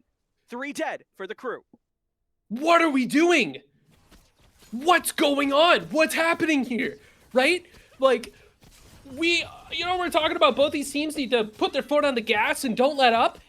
Apply the brakes, all right? Slow it down, because we are making multiple fumbles back to back to back. First crew fumbles, Wailing Banshees take possession of the ball, and then immediately fumble the ball. Crew picks it up, and then fumbles the ball. Dest stole the pyro. We're fumbled the ball. Here we go again. Mario Bro has some damage on to Portdegree, but Portdegree will simply go away. So the Gold Fury goes down. Okay. Still up. They jump scared Musi into a Freddy Fazbear nightmare. I can see him. You guys can't see him. He's borderline convulsing. I'm jumping around. I'm getting active. You can hear me banging against the wall. My elbow knocked. You're hyping me up before. When I was calling that last fight, I felt like I was back in Vegas with a crowd yelling. You got me really hyped. I looked up at you at the perfect time. You can look at the camera. I'm blushing right now. But, dude, I should have looked up. It's gonna come down to this Fire Giant pull. It's gonna be EFG soon too. Oh, this is such a nail biter of a game, because if you're watching, I see the world where Wailing Banshees can win this. It is a simple 2-step equation. Step 1, kill Pele. Step 2, do not get split up, do not get caught out. If you can achieve at least one of these steps, this game gets so easy for the Wailing Banshees. Dest is online, Cyclopean Ring in hand as well. Or not Cyclopean Ring, it's something else. Nimble Ring, thank you. I'm Smite 1 coded. So Dest can box people now.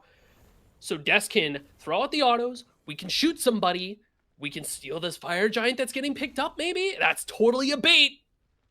Everybody, breathe with me.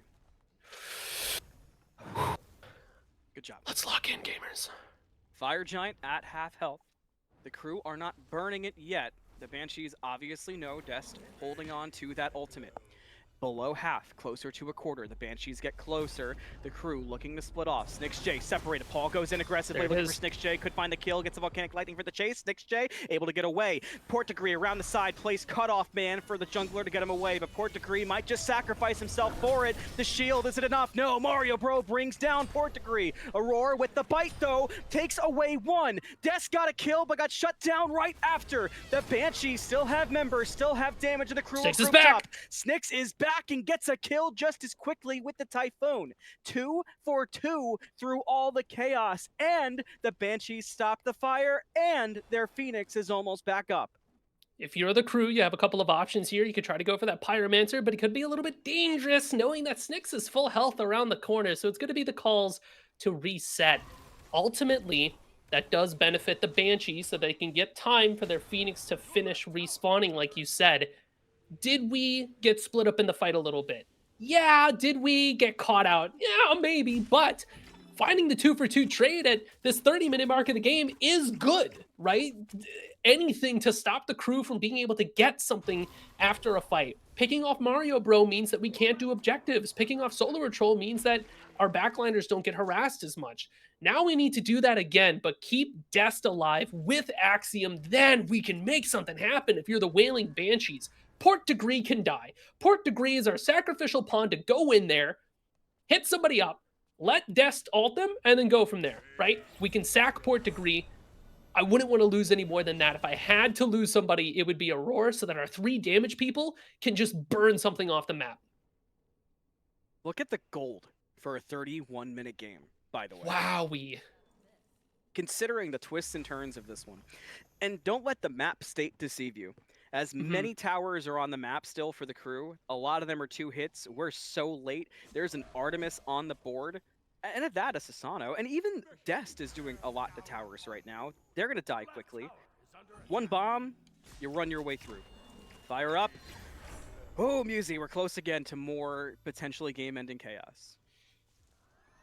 What's interesting here, too, is that you could try to split the map here if you're Wailing Banshees. I mean, a T1 and a T2 just barely dead. That's a lot of gold still available on the map that could be very easily taken, but in that time, crew takes a look at that FG, so the only person who really can split the map is this Athena because she's got the ult. Crew's going to pick it up, and oh, Paul.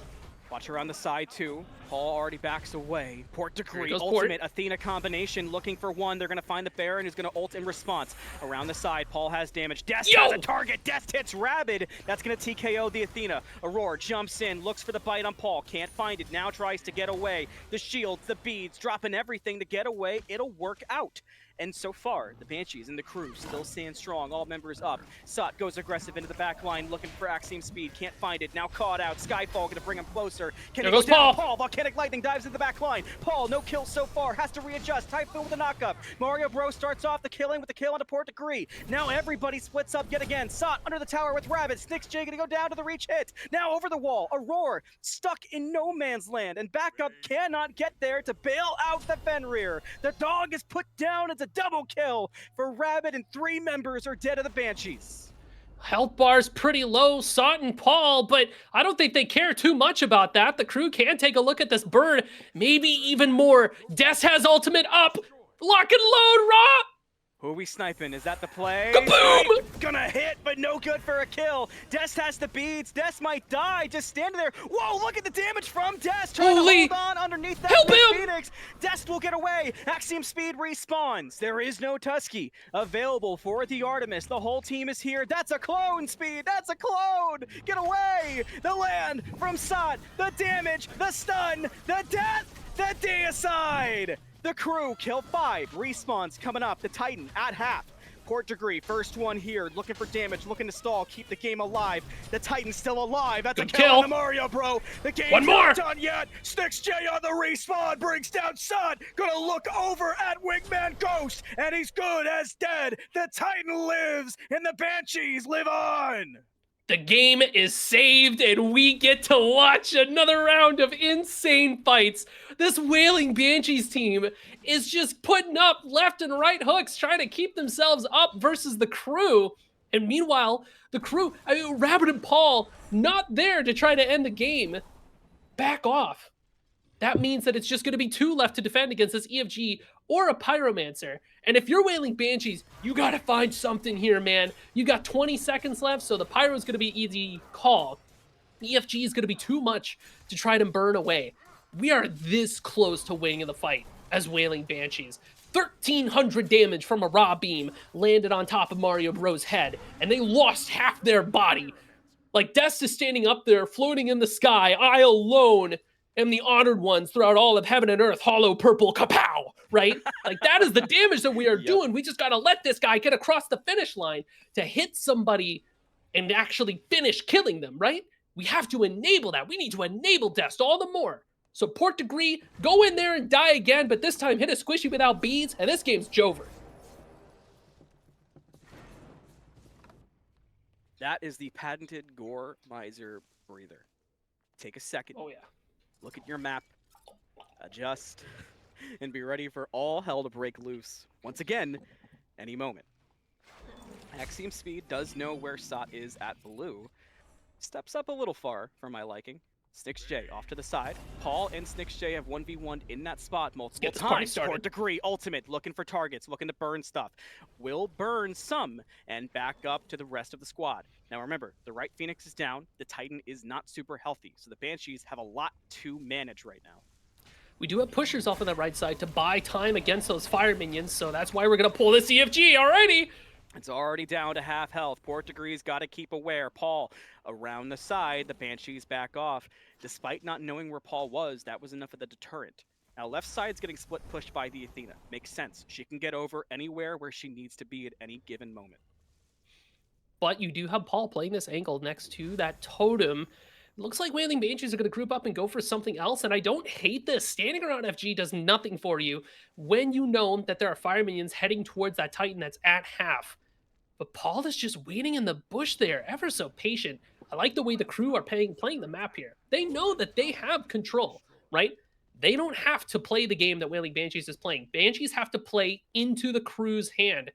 So the crew is content to sit, to wait, to find their opportunity, and make Wailing Banshee squirm a little bit here to try to force something to happen. Basically, when those fire minions reach that Phoenix, Banshee's got a back to defend it. When that happens, that's when the crew is going to go in on this EFG, maybe try to bait a fight, try to end the game. War never changes, Musi. And you know why I say that? I look at Aror. Experience matters. There's no denying that, even in the draft league, even with some of the best players in Smite 2. Aror has been in spots even worse than this in much more stressful scenarios. So I would also consider the kind of comms right now, the plays that Aror is getting, and the rest of the team just kind of following suit with, all right, boss, whatever you say. That can matter significantly in a moment like this. You notice how clean the map was played. The Phoenix is back up. The Titan beginning to heal. Fire minion waves under control. EFG started up, but not close to being taken. You do have Dest walking up. Dude, Paul's just posted up in this bush, waiting for the prime moment to look around and find that back angle. They're waiting for Banshees to walk in. You could send Paul in with an Athena ultimate around the back of the Banshees, and they'd be none the wiser. Looks like a call is to back. So they're going to have to deal with the minion wave the Athena's pushed up, but that still leaves the EFG unattended. Uh-oh.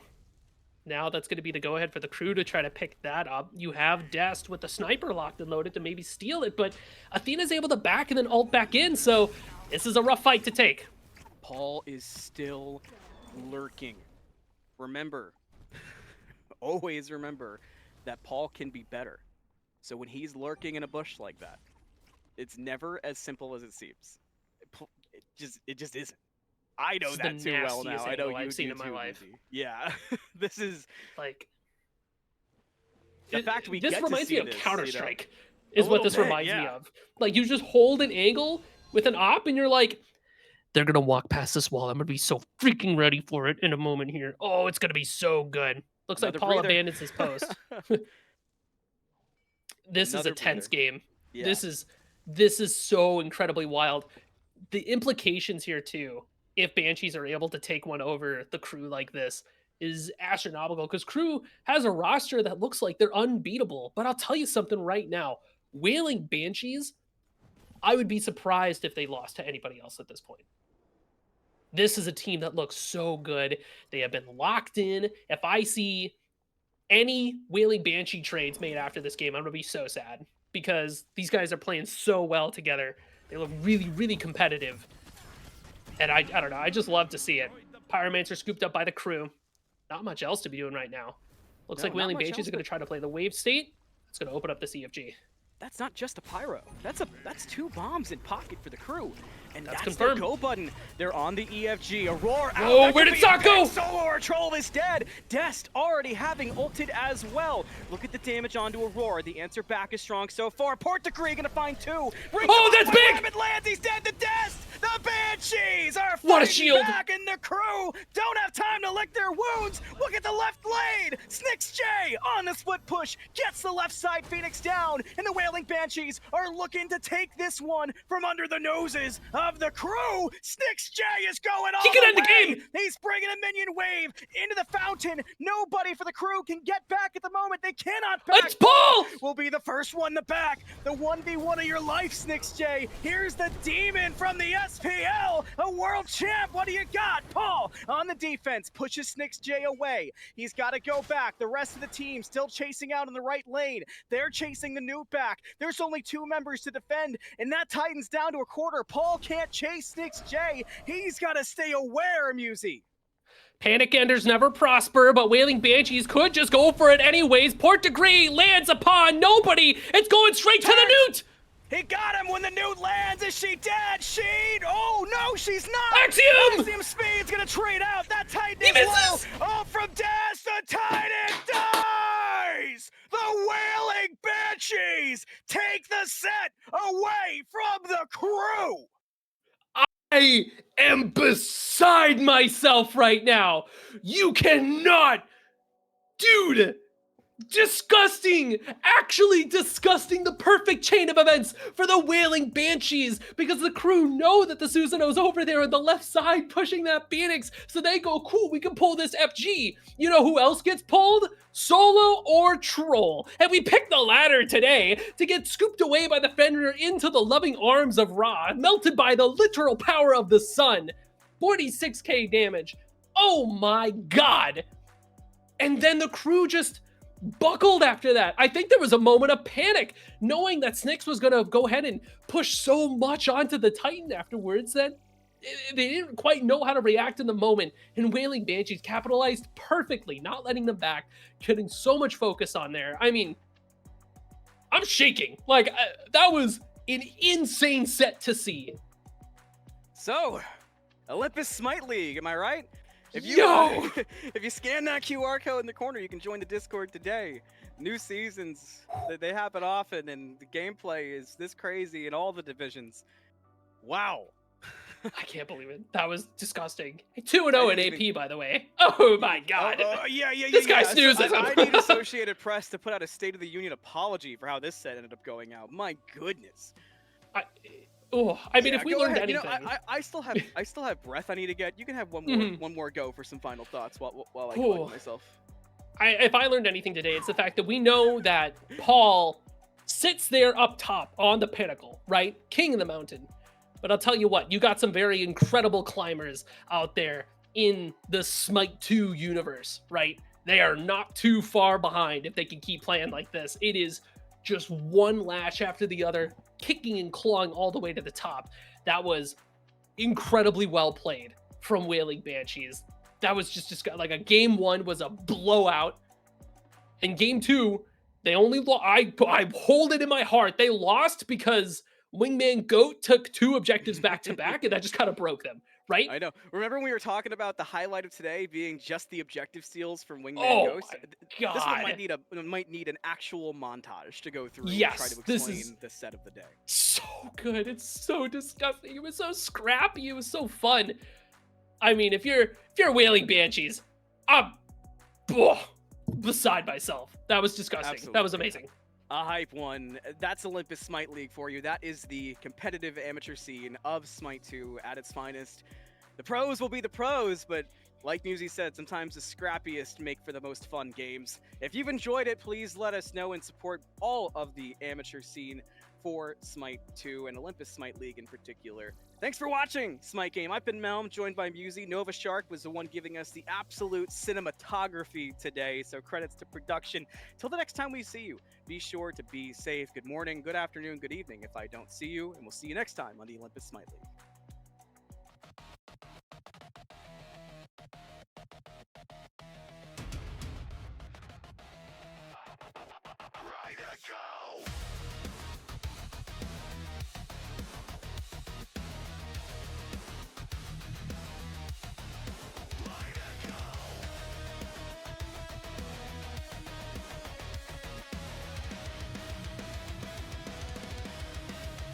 No shortcuts, no safety net. Every step earned in sweat. Long nights, same climb. Pressure builds, still I grind. Still here, still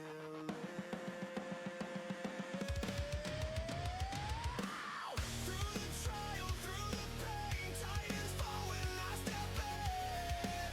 I was forged for this, I rise in flames. Top of the mountain in my veins, gods are made when nothing breaks. I rise in flames.